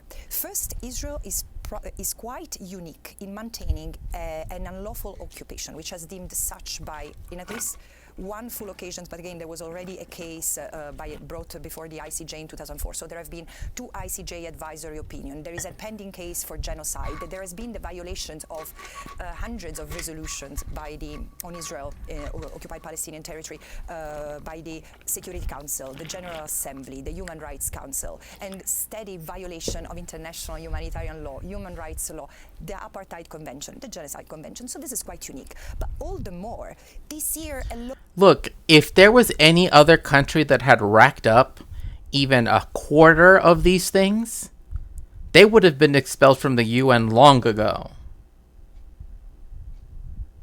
I mean, imagine, like, the Convention on Apartheid. You are in violation of that. And you're still just, like, allowed to, have your flamboyant ambassadors go in there and just, like, say bullshit all day. Like, my God.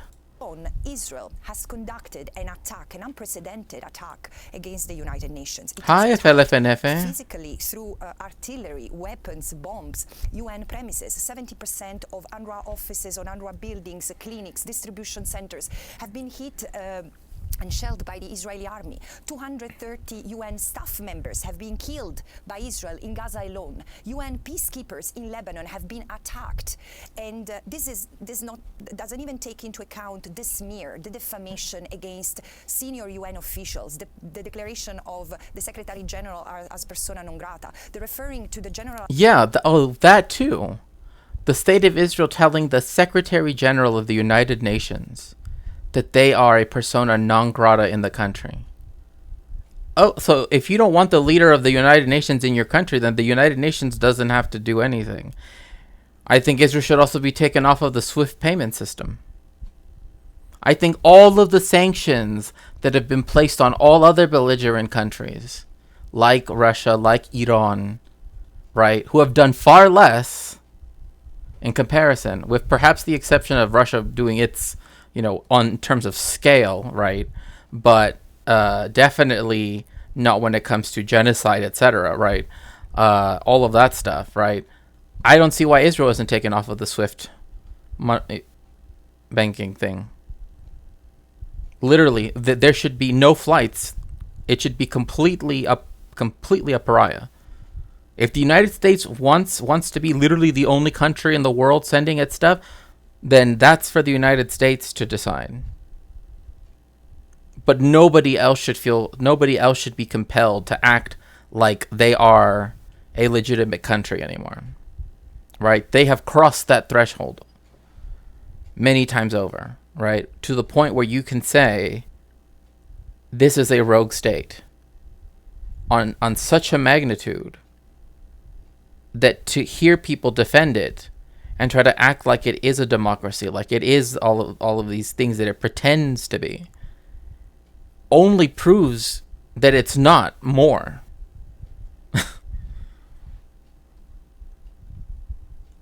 Yeah. It also makes sense because Israel is the more isolationable. Oh, yeah, of course. It has no real economy. Literally, if you were to cut it, like I remember reading in a report that Israel literally could not last 24 hours without, iPhones or whatever, right? Like essentially it is a Western, late capitalism, consumerist economy. That's what it is, right? As soon as you remove the access of like the SWIFT payment system, as soon as you remove remove its ability to access the internet cables, all of that stuff, in an instant they would just give up because there's literally nothing that they could do. Nothing. Assembly as a cloak of anti-Semites. Again, this has mounted to a level, the hubris against the United Nations and international law has been unchecked and unbounded forever. But now, especially after the Knesset passed a law outlawing UNRWA, declaring UNRWA a terrorist organization. Thank you for lurking, DJ. Yeah, declaring UNRWA literally runs schools, runs food kitchens, it even ran restrooms, like porta potties, right? And there still weren't enough for the thousands of people, tens of thousands, hundreds of thousands of people. Like I remember earlier in during this genocide that there were 2 bathrooms for 135,000 people in one of the UNRWA schools. Just 2. Can you imagine that? And yet people still deferred to allow women and girls to go use the restroom first.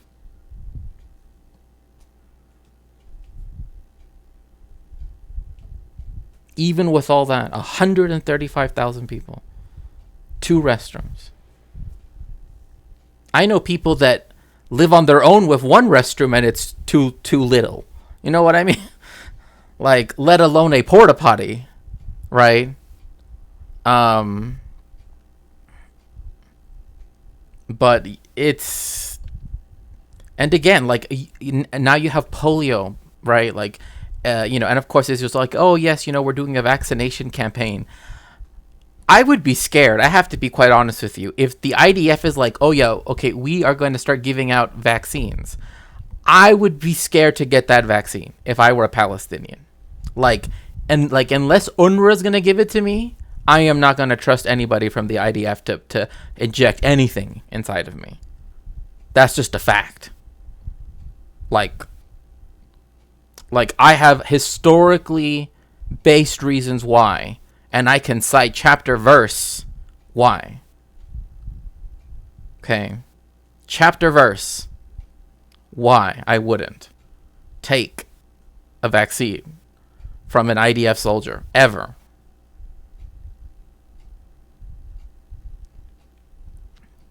But regardless, you have all of these skin diseases that have not been seen in some cases even in over a century in that part of the world. because the conditions are so miserable. They are beyond miserable. I mean, we are talking about people living in tents, right? With no protection from really the elements, right? Thankfully, right now, it's not the rainy season, but it's about to be. And I know this because it was just the Jewish day that winter begins, right? Because in Judaism there's summer and winter, right? And the prayers are slightly different. Winter is in essence the rainy season. So now I know that Gaza, like last winter, right? It's going to cause other problems, right? The overflow of the ruined sewage areas, right? All of that stuff is just, and people are more exposed to everything than they were a year ago. Like it's already going to be the second winter under these conditions, and now more people are living in tents than back then because so much of Gaza has been destroyed, where it's literally uninhabitable now. So, hello, narcolepsy. I might be a clean freak, but this is one of those most horrifying things I've heard about the situation. Yeah. Did the financial crunch hit them extra hard? Therefore, I don't think that Israel was affected that. Fascists never announce that they are fascists. They announce that the anti-fascists are terrorists. Right, exactly. And again, the Palestinians have a right to receive help in their self-defense, according to Article 51 of the UN Convention, right? So Hezbollah is providing that. The Ansar Allah, which claims to be, right, and is seen by some as the legitimate government in the areas that it controls, right? Also is, trying to provide, and I mean, some people say that it's like an embargo or it's blockade, didn't work. But again, the only thing it seems to have done is just allow for people to literally call, anybody associated with that country that had any notoriety and, express whatever to immediately be called that when, we live it in the entire core. Oh yeah, historically based. Yeah, I still love the little duck. That one's or the little goose. And yes, if you'd like to help me with my research, right now I'm trying to get this book. Hello, Cat Pig. Welcome in. Trying to get this book here, The Violence Never Leaves You by Monica. Well, I shouldn't just say his first name. But anyway, this book is talking about actually the tactics of violence used during the ethnic cleansing of Mexicans from the United States. So, again, if you'd like to contribute in some way, I always recommend people go to my throne and try to help me there, if you can. enabling it from its capacity to And also, if you'd like to help me in a more stable, a consistent way, my Patreon is also a good place to do that. to deliver aid and assistance, especially in Gaza and the West Bank and East Jerusalem. This is the nail in the coffin of the UN Charter, and it can also contribute to that sense of colonial erasure.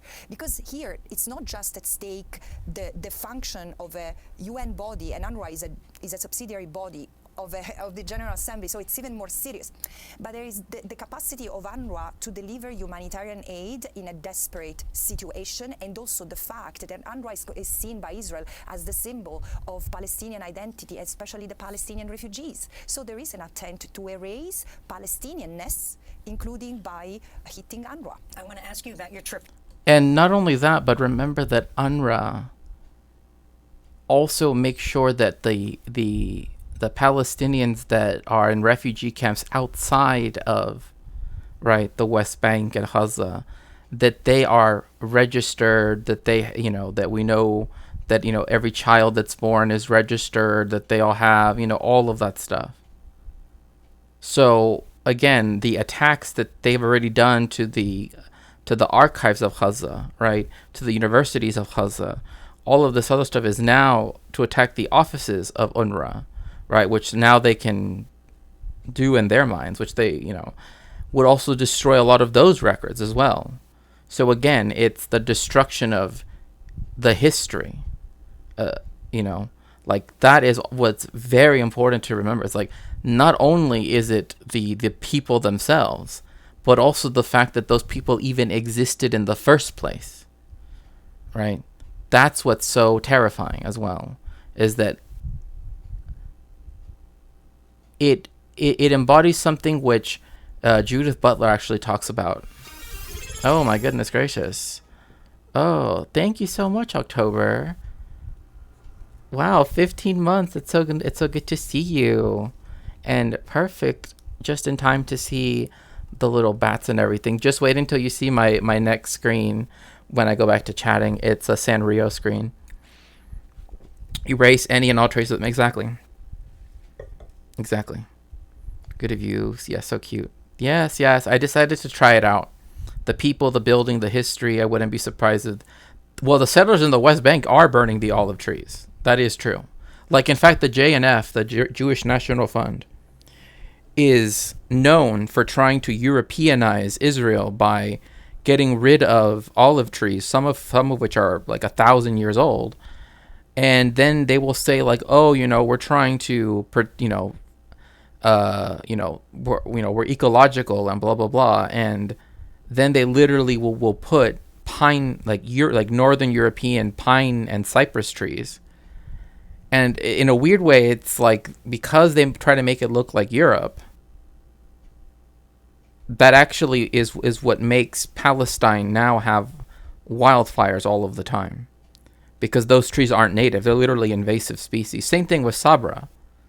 Like, sabra literally means a type of cactus, right? But that cactus is not native to the Middle East. Sabra is a Mexican nopal, like the kind that we eat, I mean, I like my mom grows nopales, right, in the backyard, in the back garden of my parents' house. It's a Mexican thing, like the picture of like the eagle standing on the cactus eating the snake, the quintessential Mexican scene. That's the cactus that they brought over to Palestine, right? Because they thought that they could use it in different, essentially to use it as a kind of like delineating thing. Like, oh, we'll just put a row of these cactuses, right, like along this way, and then it'll make like a wall of, spikes, essentially. Because actually, there were Mexican TikTokers as well as other social media people that were actually showing Khazans who for whom, like, again, it's an invasive species, so it grows all over the place because there's nothing, it has no natural enemies, right? It has nothing to which the fact that the Israelis chose that to be their way of saying an Israeli born in Israel, quote unquote, as Ethan Klein likes to say, I think says a lot about the Israelis, because it's literally an invasive species. And, not from there. It's Mexican nopales, which, just thought you should know. And it's funny, too, because there are people in Mexico, like people from Zacatecas, right, and other parts of Mexico, where they call themselves, right, like they even have a saying, right, to like say like, oh, like, we know that you're from like the rural parts of Mexico because you tienes el nopal por la frente. Sorry, literally you have the Sabra in your face, right? That's as an insult, right? To say that like, oh, we essentially that you're like a country bumpkin, right? Except for the fact that nopal is from Mexico. Like, you know what I mean? Sabra is not from Israel. Like the plant itself, right? It's from Mexico. It's nopal. So the whole thing about, I don't like Sabra hummus, and I have every right not to like it. It actually was fun. It actually was founded in White Plains, New York. You can look it up yourself. It was founded by some, I forget what's the company, but the company was actually in New York. And also another thing too is it's not in everybody's fridge. Like, I don't know why anybody like the people that I've seen that like Sabra hummus also are the ones that like dessert hummus, which is no.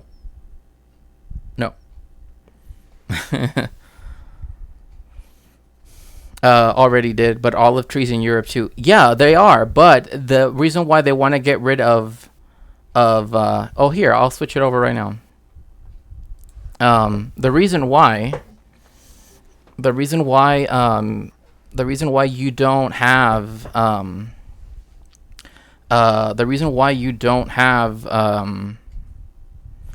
oh, see, I'm glad you like it. Because I thought it would be nice to have, like, like this type of...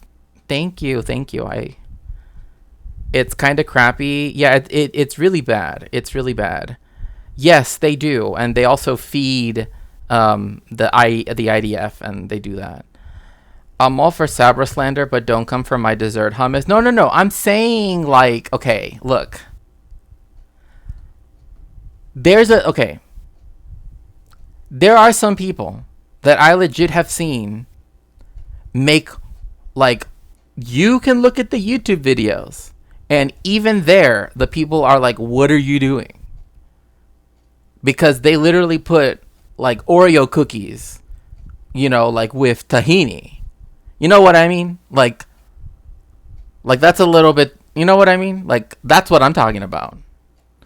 Because I know that, like, Boar's Head has their, like, oh, it has like some chocolate on the top or whatever. That's a whole different discussion. I'm talking about that, because I'm talking about the ones where they're putting Oreos up in the food processor. Didn't even know dessert hummus is a thing. Yeah, it is a thing. But it's reasonable to say that for typical European, olive brings associations of Italy and Greece, right? Of the Mediterranean in general, right? But the reason why the JNF gets rid of these olive trees, is because then they can say that, well, see, this Palestinian isn't using the land. Therefore, we can claim it now. Right? And then take over it. And that's what a lot of the religious Zionist settlers will do. Right? Like, they will go, like, burn the fields and then say, oh, well, see, now they aren't farmers anymore, right? Because they stopped farming, right? I mean, it's really messed up, but it's, any bean spread, sweet or salty, I will devour. Okay, so, like, ooh, so, like the kind they have around, like, when they have the, like, spring, like the spring moon festival, right? The, like, red, red bean paste. That's good. Which I'm sure they have done, but continually to do. Yeah, and then that's completely a lie. Palestine already is very green, right? And in fact, there's actually a famous town, famous dessert. I'll come for the dessert hummus. I maybe it's good, but I can't imagine it.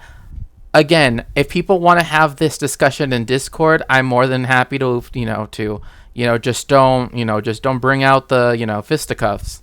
But, Mediterranean is too brown for Israelis. They want to recreate the English forest. I mean, I'm not joking when I say that Tel Aviv, right, was modeled after like the English Garden City, right? Which there actually is like multiple garden cities like that. So yes, and of course Tel Aviv used to be called the White City because of its Bauhaus architecture, which they purposefully painted all white, right?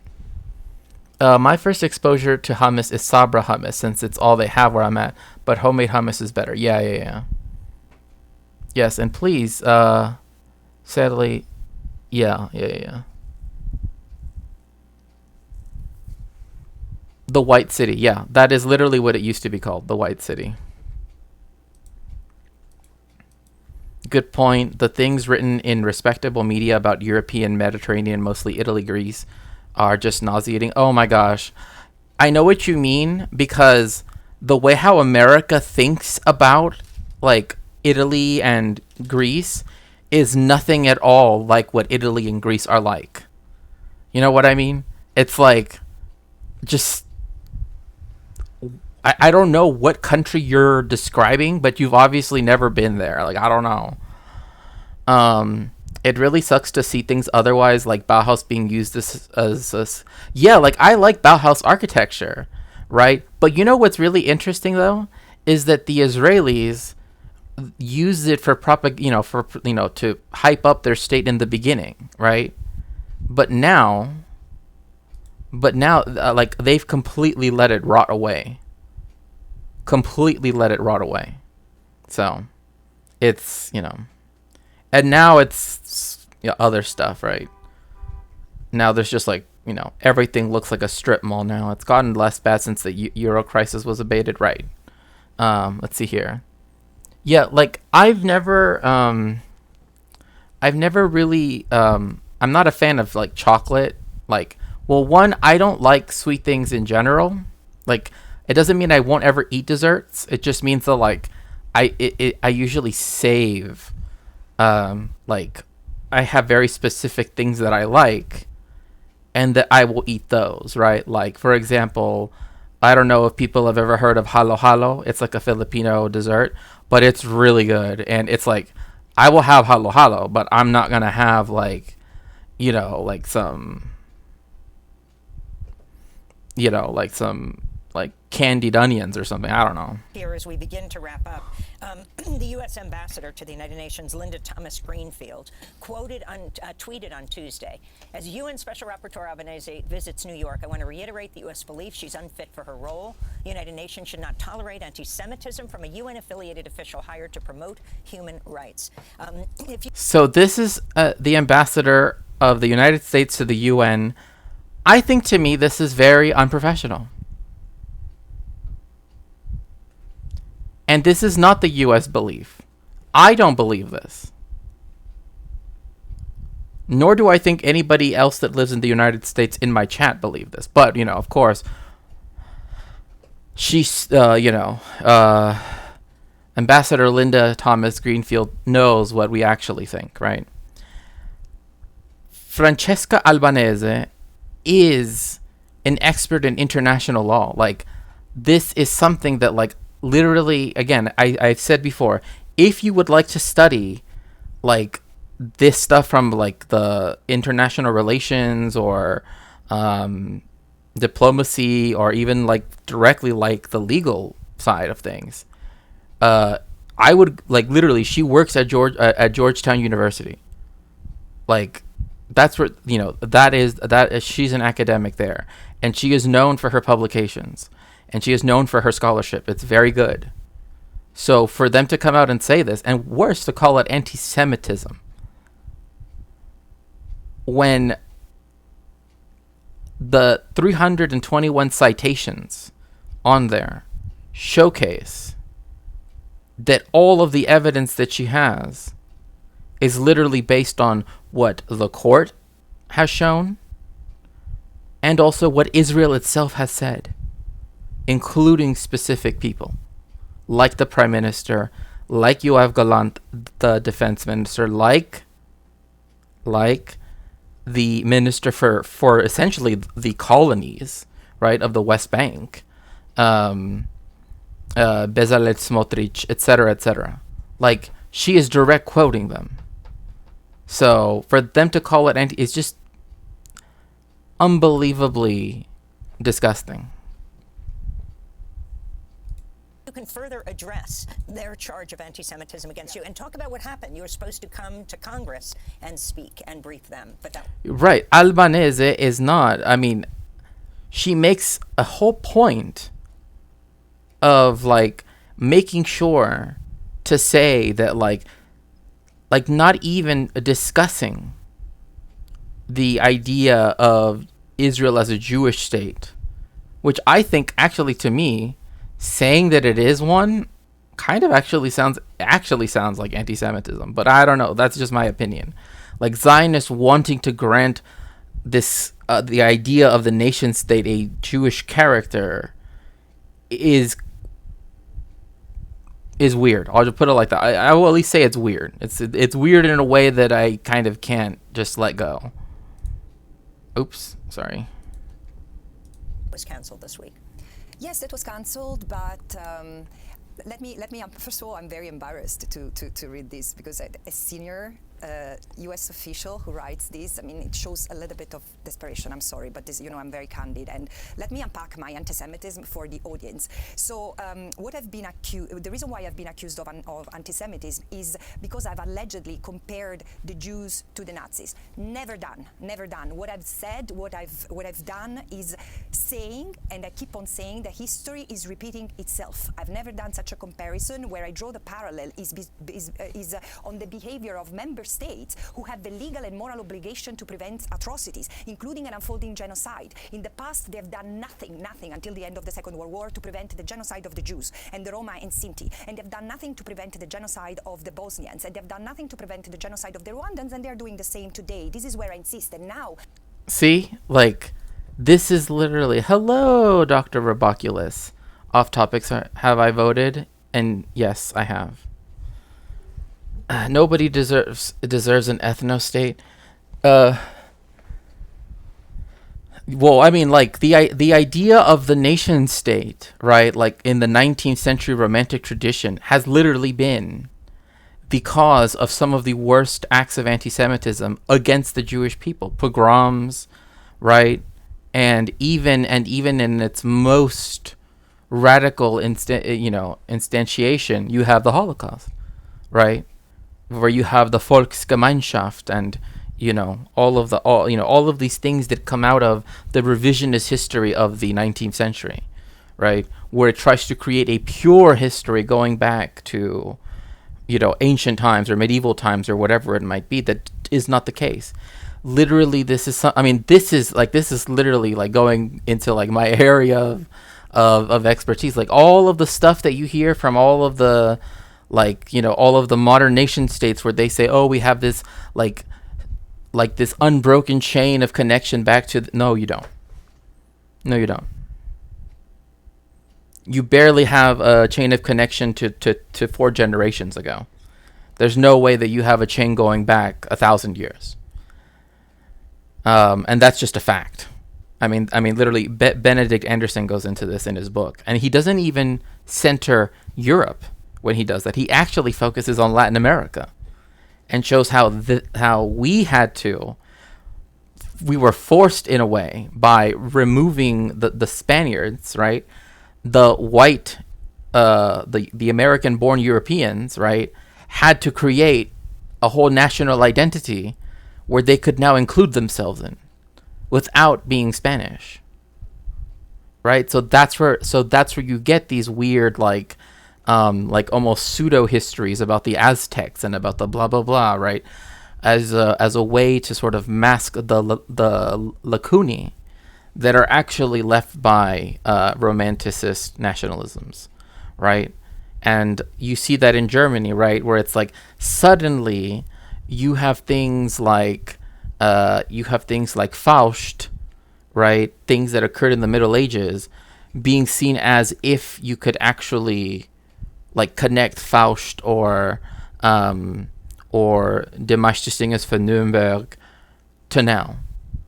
And it's like there's no connection between those two things. But I looked it up. It looks like the convicted terrorist supporter I was referring to was Ben Gvir. Yeah, I mean, the party that they started is literally Kahanist party, and the Kahanist party of the past, Kach, was declared an unlawful party because of it promoting terrorism, and was even outlawed in the United. It was even on the terrorist list in the United States up until like 2019 or something. Like, I kid you not. Like, there literally was a political party, and now they've made a new party, Otzma Yehudit, right? The Jewish Power Party, quote unquote, right? That's what it literally translates into, and that's the one that that Itamar Ben Gvir and Bezalel Smotrich and all of them are all part of, right? And that's literally a Kahanist party that's like as far right wing as can possibly be. Like, literally, like the shit that they have said, right? The only reason why, in many cases, they can even get away with it is because they literally say it in a language that very few people speak, right? Is just because they say it in Hebrew. And so, therefore, it doesn't typically leave the states, the state of Israel's media zone. So, nation states of the current form were not just impossible. Unimaginable. Yeah, Benedict Anderson has done a lot of good work on the Philippines, yes. With at least partially centralized administrations. I would prefer to... So, this is where my, like, Mexicanness comes out. I believe in the secrecy of each vote. And I believe that, discussing... what one voted for whom one voted for, goes against the spirit of, the voting booth, right? That we should make a distinction to not say. But I will say one thing. It's I ask for that privilege of privacy. Not because I don't want to say something that would make people upset, right? Because obviously again, I live in one of the bluest parts of already a very blue place. So trust me. I mean, it is what it is, right? Like it's already, and here, like all of the local government stuff, it's all like people that grew up in this area. So, and like those elections were the ones that people actually were very, very, very interested in, which I have never really seen before. Because everyone always goes for the top of the ticket. This time, interesting enough, most people were interested on the bottom of the ticket, which I had never really, like, that's not something I've ever seen. But anyway. Yeah, no, it's okay to ask. I'm just saying that I would like to invoke, right, my right to privacy, on that. But not for any, like, nefarious reason. Like, trust me. Remember, folks, never hit translate on a Hebrew tweet. Oh my gosh. Well, I mean, I don't have to, but like when I do read them, right, when people send stuff to me and I'm reading it and I'm just like, why would you even like there's that one guy, Adin, right? He's like a former IDF soldier, and he was like literally like said something along the lines of like, our prisons are so good that the Palestinians ask to be imprisoned, right? I'm like, what the fuck are you talking about? Like, I've never heard such bullshit. I'm not trying to shame your food choices. Yeah. Oh, and I got the thing about the photo wrong. It was a different terrorist, and it was his lounge. Oh, okay. Yeah. But yeah, it's fine to ask. I have no problem, but I usually don't.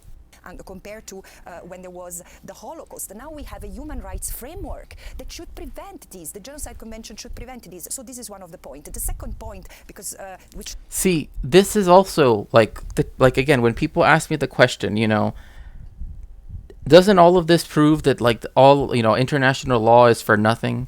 And in my view, no, it shows that we have decades upon decades of statutes, of rulings, of jurisprudence, etc., right? That shows that the world is saying never again, but the interest of a few specific imperialist countries, right? These things get to be committed still, right? And that even though by definition or by way of the UN Charter, all countries are supposed to defer to international law, right? The states that don't, right now, that they're on the up and up, so to speak, right? Like, they will be glad that that in the end, right, that they will be given a trial, right? Like, a lot of people, I guess that's a weird way of wording it, but rather that, like, they will be put on trial at some point, right? One day they will be put on trial. And we already have all of this jurisprudence, all of these legal, all of this stuff already built to make sure that this never happens again, so that once those people are out of power, once those states no longer, and the world has progressed in such a way that we no longer have to, worry about the imperialist division of the world, et cetera, that the enforcement of international law, international humanitarian law, et cetera, can become the force for good in the world that it was intended to be, right? Is it perfect? No, but literally, it's one of the, historically speaking, one of these advances that it's just like the fact that it exists in the first place, goes back to the 19th century, right? With the St. Petersburg Protocol, the Hague, et cetera, Geneva Conventions, the provisions, or the protocols in 77, et cetera, right? Like, all of these things that have been added on, but also all of the jurisprudence that has happened since then, right? That says instead of resolving things by war, we can resolve things through arbitration, through diplomacy, right? That people have rights, to where they have the right to return to places that they were displaced from, right? That there is some redress somewhere in the world, right? And even the concept of universal jurisdiction, right? That is a positive step in the right direction. The fact that anybody who is a war criminal can be arrested, is incumbent upon every country, right, to arrest them and try them, right, for their crimes, is a good thing, right? I understand that it is currently not applied evenly, but I mean, that's every legal system, right? Unfortunately, but it is a step towards something that I think is more worthwhile overall, right? Like Mladic and the people that were brought to trial, for what happened in Bosnia, right? And what happened in Rwanda, etc., right? Like, them being put on trial was important. And it was a good thing that we had international law there to help us determine, right, what was going on and why these people have to be brought to justice. But there will be the day that, the people right now that hold, the reins of power will no longer be holding them, right? And at that point, once they're put on trial, I think that that's when, people's minds will change, right? Right now, there is impunity, and that is what stands in the face of all, even historians who like myself, who have to read the human rights reports. It's sad, it's sad to see the United States just essentially, giving Israel a, no limit credit card and just do whatever you want. However, again, like was said earlier in chat, there will be a day that the Israeli high command and the the prime minister, etc., that they will at one point be brought before a court. And they have so blatantly, because of this impunity, they've become arrogant, right? They've become so arrogant that they think that they can get away with it. But even at that rate, right, we know that that will not end in them getting away with it, right? Because the peoples of the world in general understand that they need to be brought to justice. And I think that that's what's important too. That it does reflect a view among people around the world that there does need to be justice to be brought upon states and also their leaders, right? That needs to be informed by, different forms of jurisprudence, but also able to remain impartial, etc. All those things, right? But we also have to remember that just because right now, the ICC or the ICJ can only do this or that, right? The ICJ literally ruled that Israel's occupation of the West Bank and Gaza was illegal and that it had to leave by September 2025. Now, of course, it cannot enforce it. It doesn't have a police body to go enforce it. But that means that every day after September 2025, right, they are in flagrant violation of that advisory opinion of the court, let alone whatever comes out in the genocide trial, right, which South Africa just submitted 750 pages of direct evidence,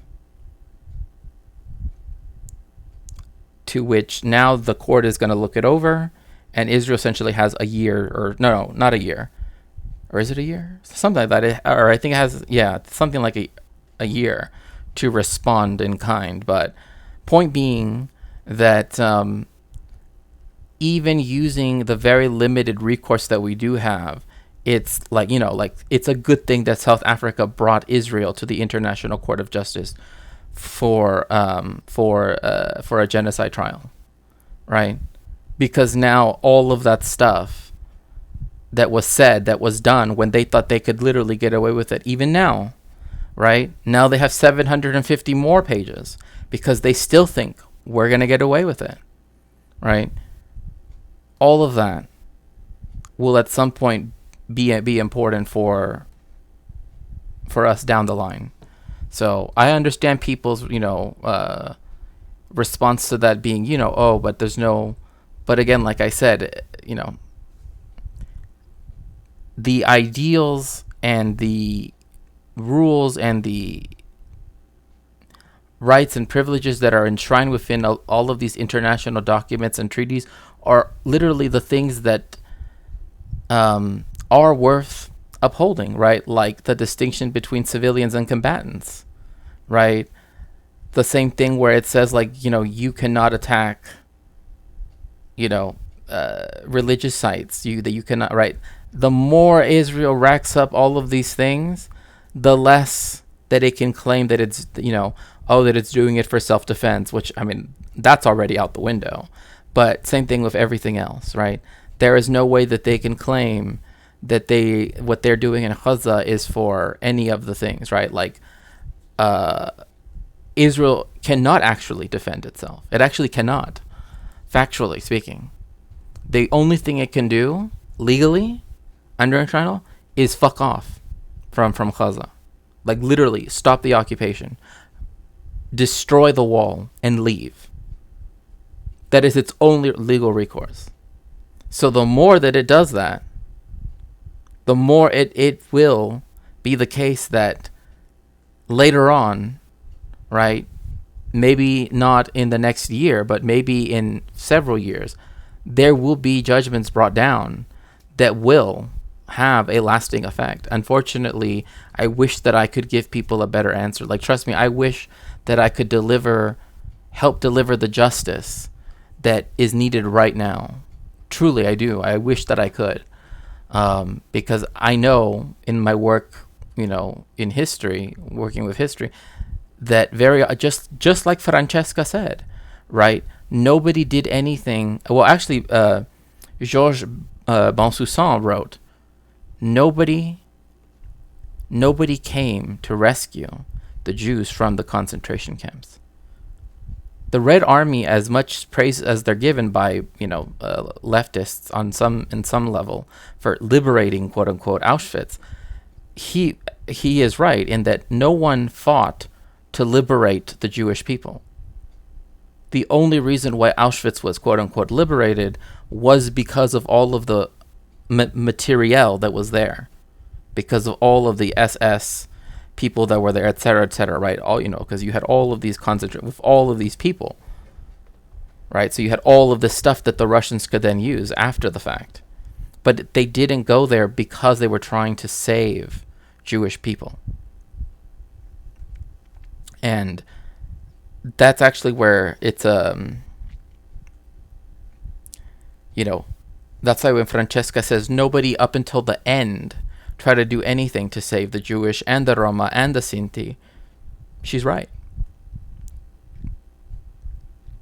Literally, there were Deborah Lipstadt, who is pro-Israel. She's very much a Zionist, right?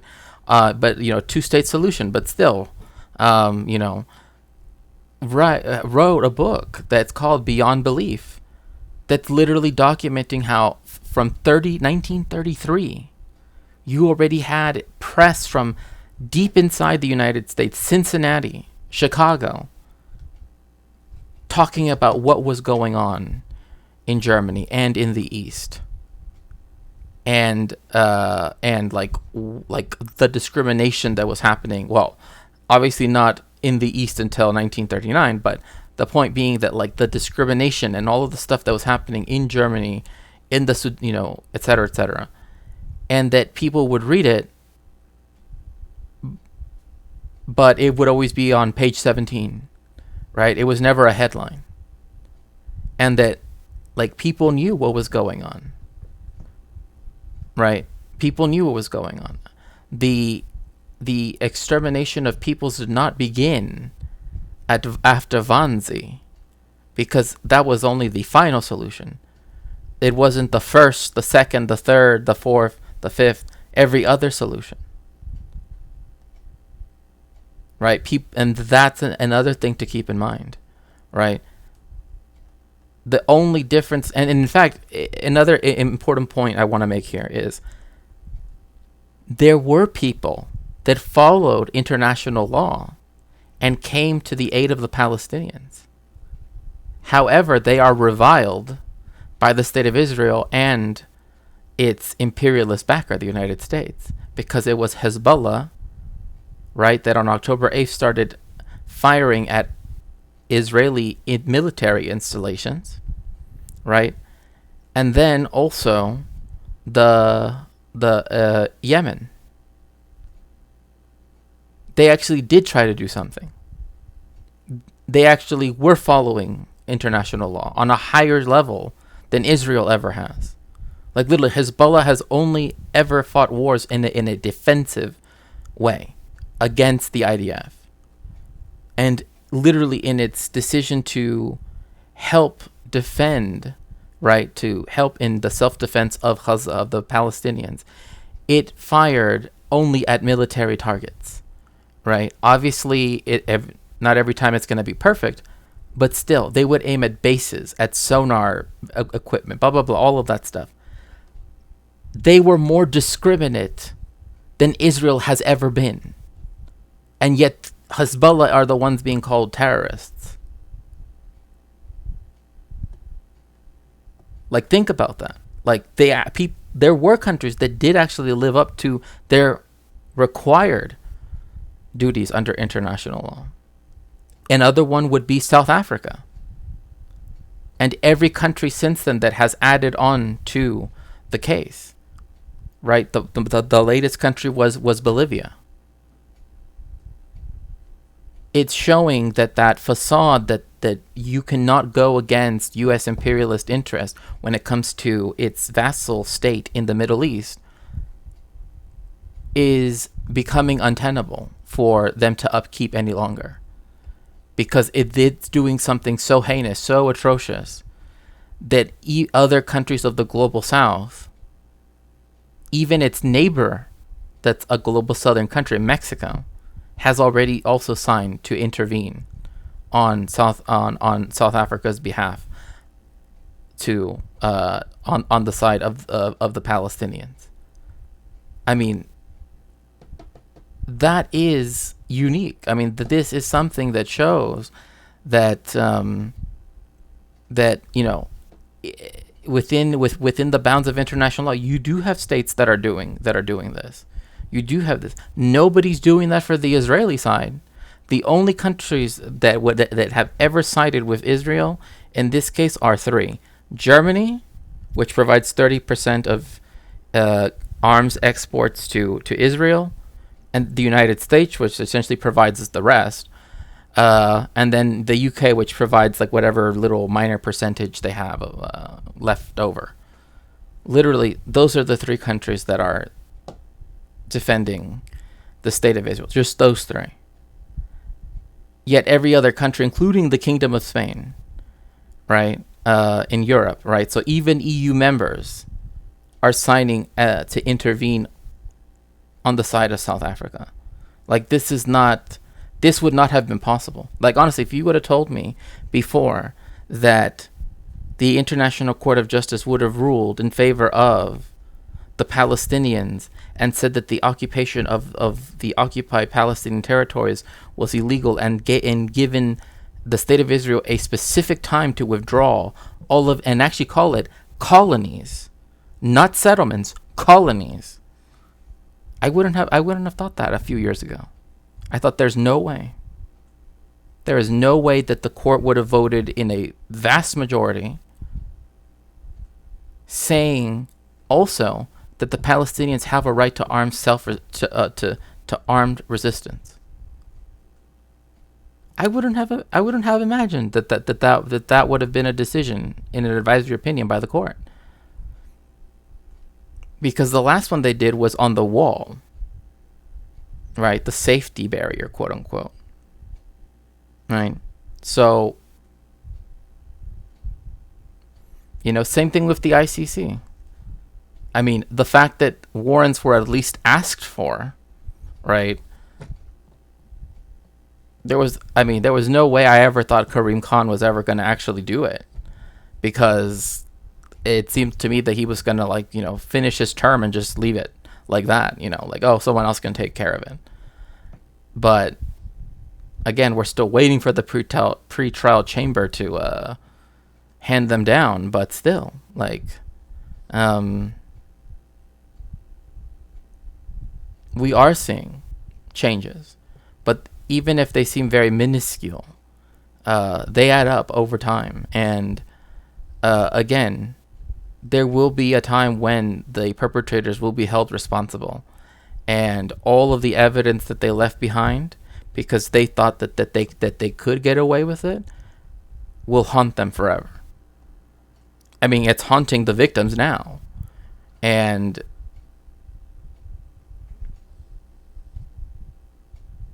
well, it's like the book, like, if you know, the one on Throne, right? The one that I am trying to get, right? The violence never leaves you, right? It's the same thing like with the ethnic cleansing of Mexicans from the United States. That violence is still there. It still lives on in the memory of all of the Mexican community. Because as soon as they have someone like Donald Trump saying, oh yes, I would let Greg Abbott do this, and oh, I would let, you know, armed militiamen, you know, patrol the border for themselves, and also to begin talking about mass deportations, that just proves that pain was always justified. That the entire time that we were saying it's going to happen again, and we were told there's no way, and the actual erasure of that, right? Same thing with the Palestinians, right? That there would be another Nakba, right? And then being told no, there's no way Israel would ever do that. We're seeing it right before our eyes. And so I think that's why it's important to consider all these things together. But Sorry, I kind of just went on a long rant, and I apologize for that. Wow, yeah. But that's 750 pages of text plus 4,000 pages of exhibits and annexes, right? That's right. Remember that the ICJ almost already issued interim orders, right? Yeah. Almost nobody cared, right? It's true. No concentration camp was like, they didn't care that there were Jews there. What they wanted was the rifles, the artillery, the other stuff, so e.g. Evian Cry. Oh yeah. 29 or 28 countries come together. Only one country says that they, in fact, I mean, again, this actually is what sparked life into the Zionist movement, was the fact that because the United States and Britain had policies of not accepting people from Eastern Europe, mostly Jews, it left them with very few other places to go to in the world. And so they would literally illegally, right, smuggle themselves into Palestine.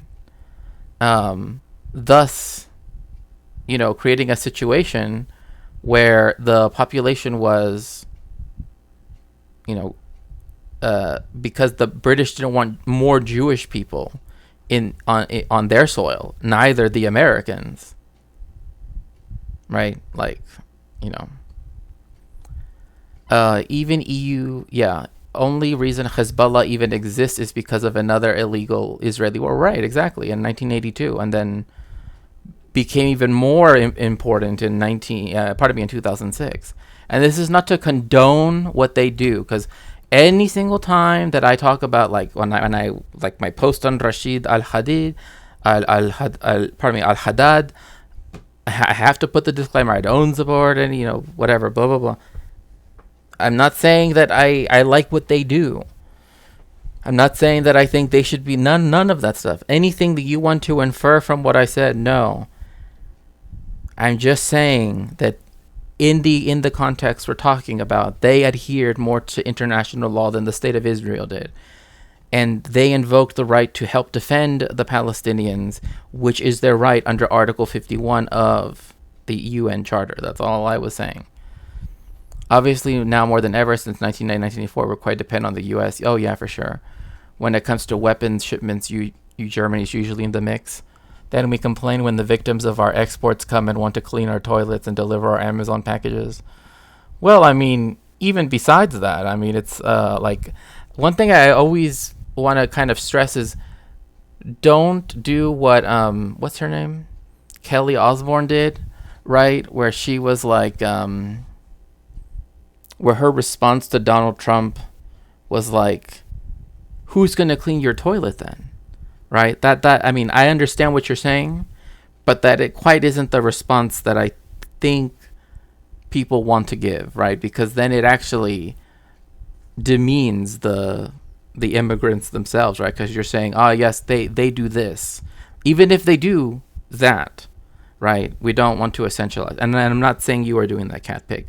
I'm just saying that, like, it's not you don't want to equate, right? Or pardon me, equivocate, right? And I'm not saying that you are. I'm just saying that we shouldn't equivocate, right?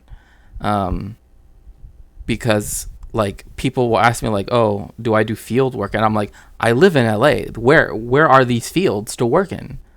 Obviously not. But they still think that I drive like all the way up to Modesto, California, I guess, to go, I don't know, I just decide to, just get a ton of oranges for no reason. Of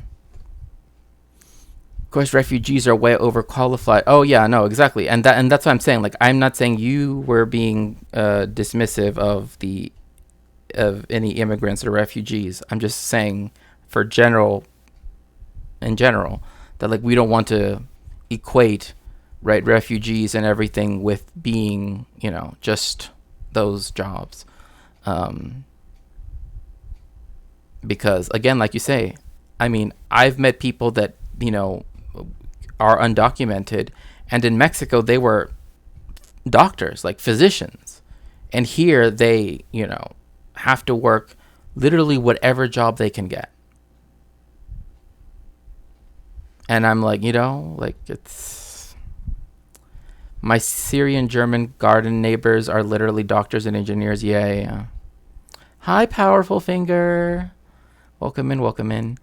And it continues, just like how the occupation has destroyed the state of Israel, right? Oh, yeah, for sure. It also chose to poison Americans who are not of Mexican descent, too. Oh, yeah, for sure. No, it's okay. Don't worry about it. So let's see here. That's the rant. The rants are what we were here for. Yeah, no, I mean, I just always, think that like when people want to get rid of international law and everything, I'm just like, no. Like we don't want to do that, because it's not worth throwing it out, because there actually are some things in there that are worth keeping. Like,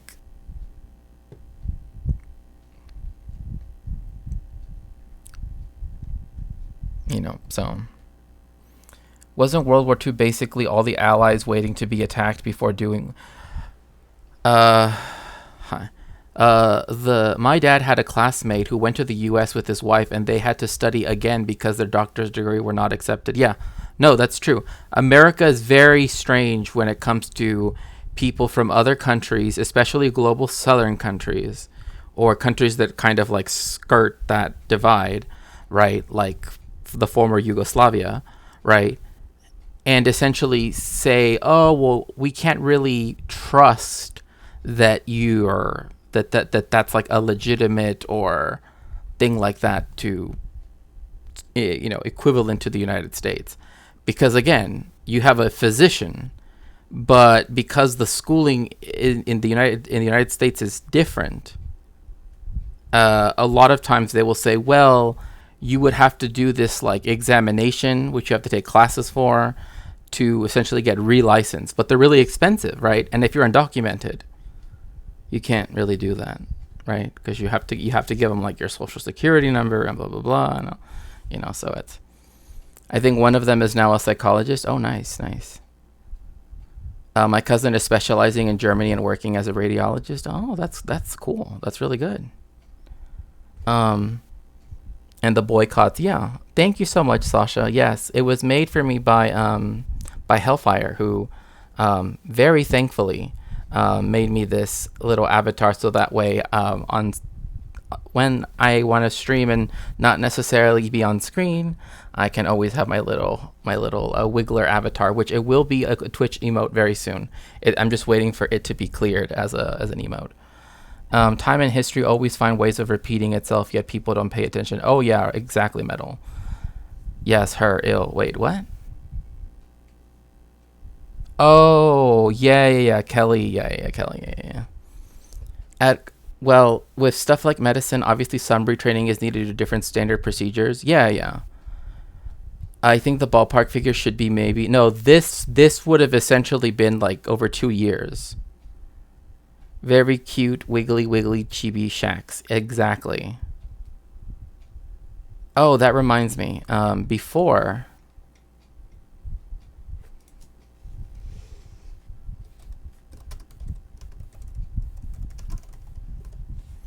that reminds me that I did want to... I did want to mention that I did put this in the Discord, but I want to mention it here on stream, that TJ requires some funds, right? Particularly to be able to get his car working again. So I'm going to post both here in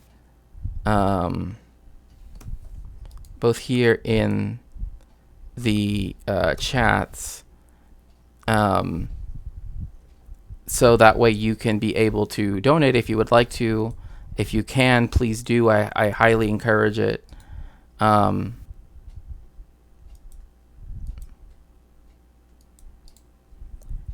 because again, we need to make sure that TJ can get his car working again, because as and remember that anything and everything helps. Thomas Jerome Newton? No, that's not Thomas Jerome Newton. It's another person. Someone who directly asked me to for help, for mutual aid, and said that asked me if I would please share it with my community, and so here I am. And by now we're trailing sending 2 trauma physicians together with the ambulance, not just one. Yeah, it's not good. It's not good. Okay, so let's see here.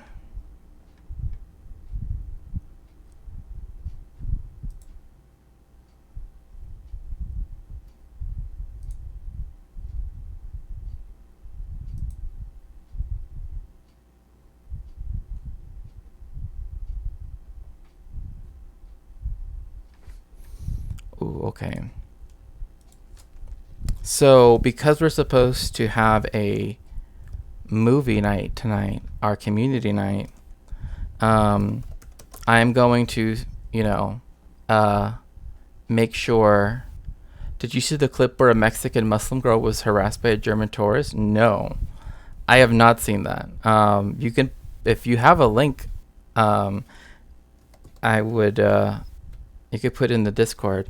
But right now we're going to raid the 27 Club and make sure to say hello to our friend of the VOD and of the stream.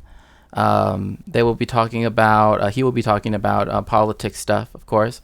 But in the server, we will be having our community night tonight, since it is Dia de los Muertos.